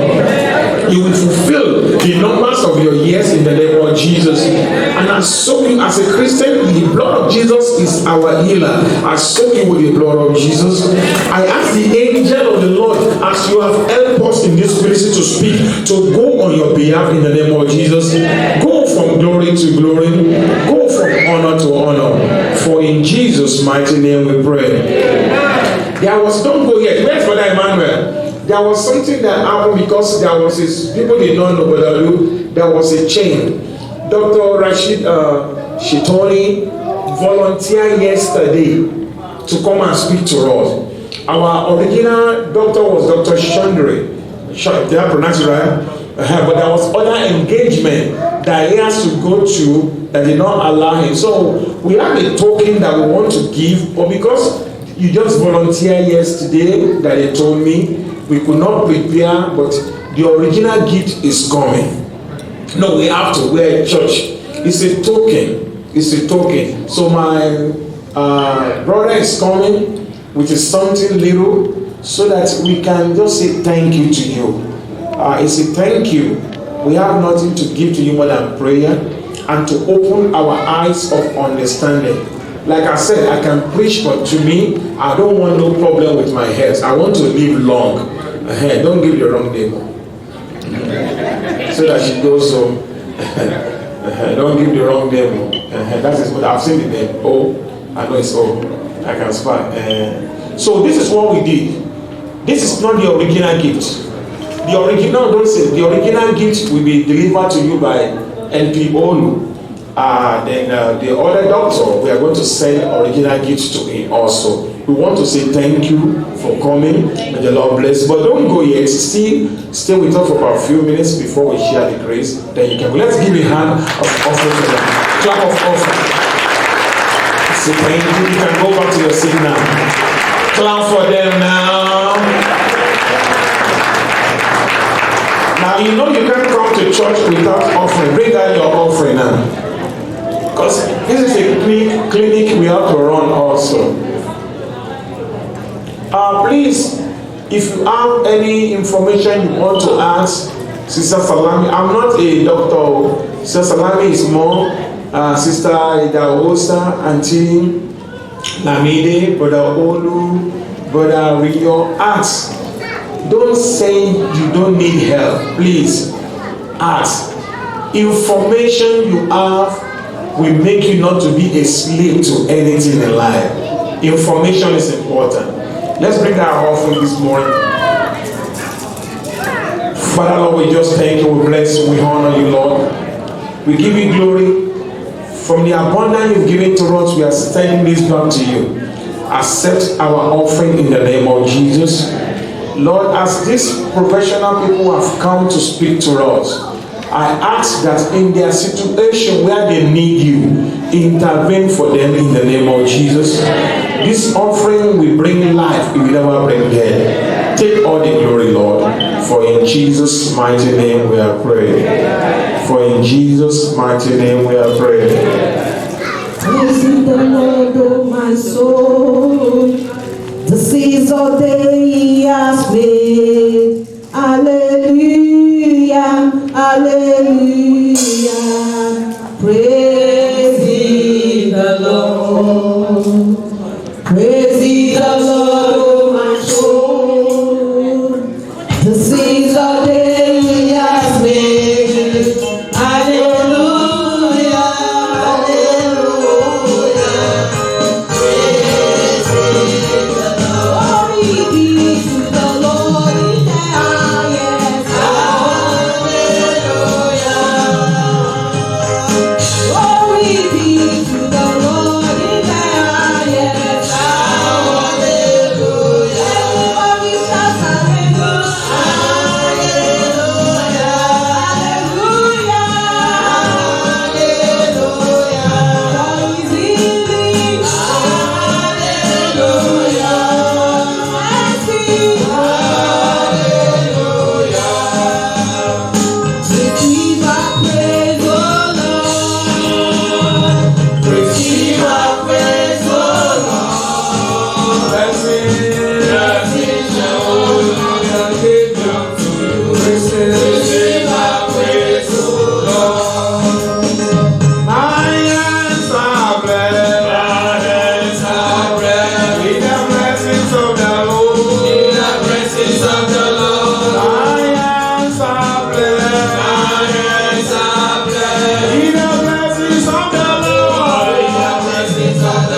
blessings of the Lord. With the blessings of the Lord. My hands are blessed. My hands are blessed. With the blessings of the Lord. With the blessings of the Lord. My hands are blessed. My hands are blessed. With the blessings of the Lord. With the blessings of the Lord. Everything I know.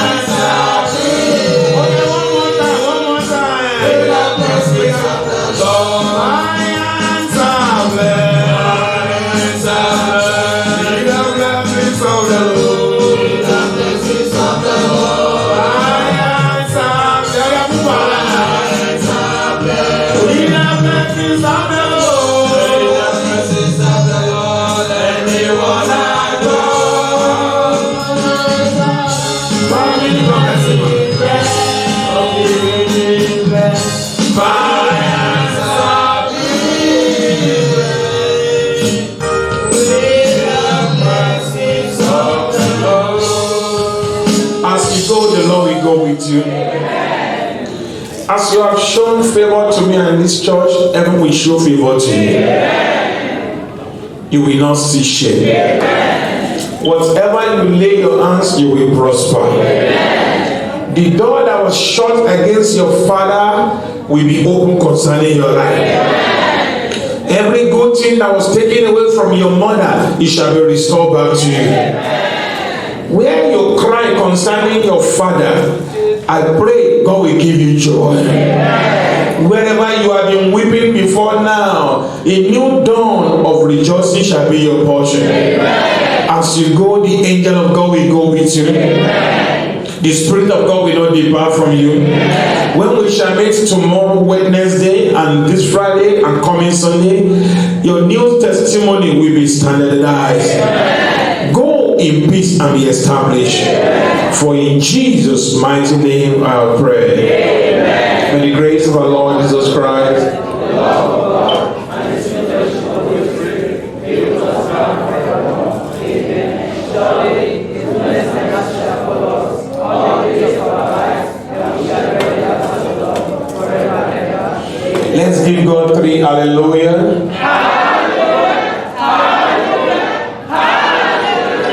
To minimum 7%, my brother, my sister, whether you like it or not, you will live long in the land of the living.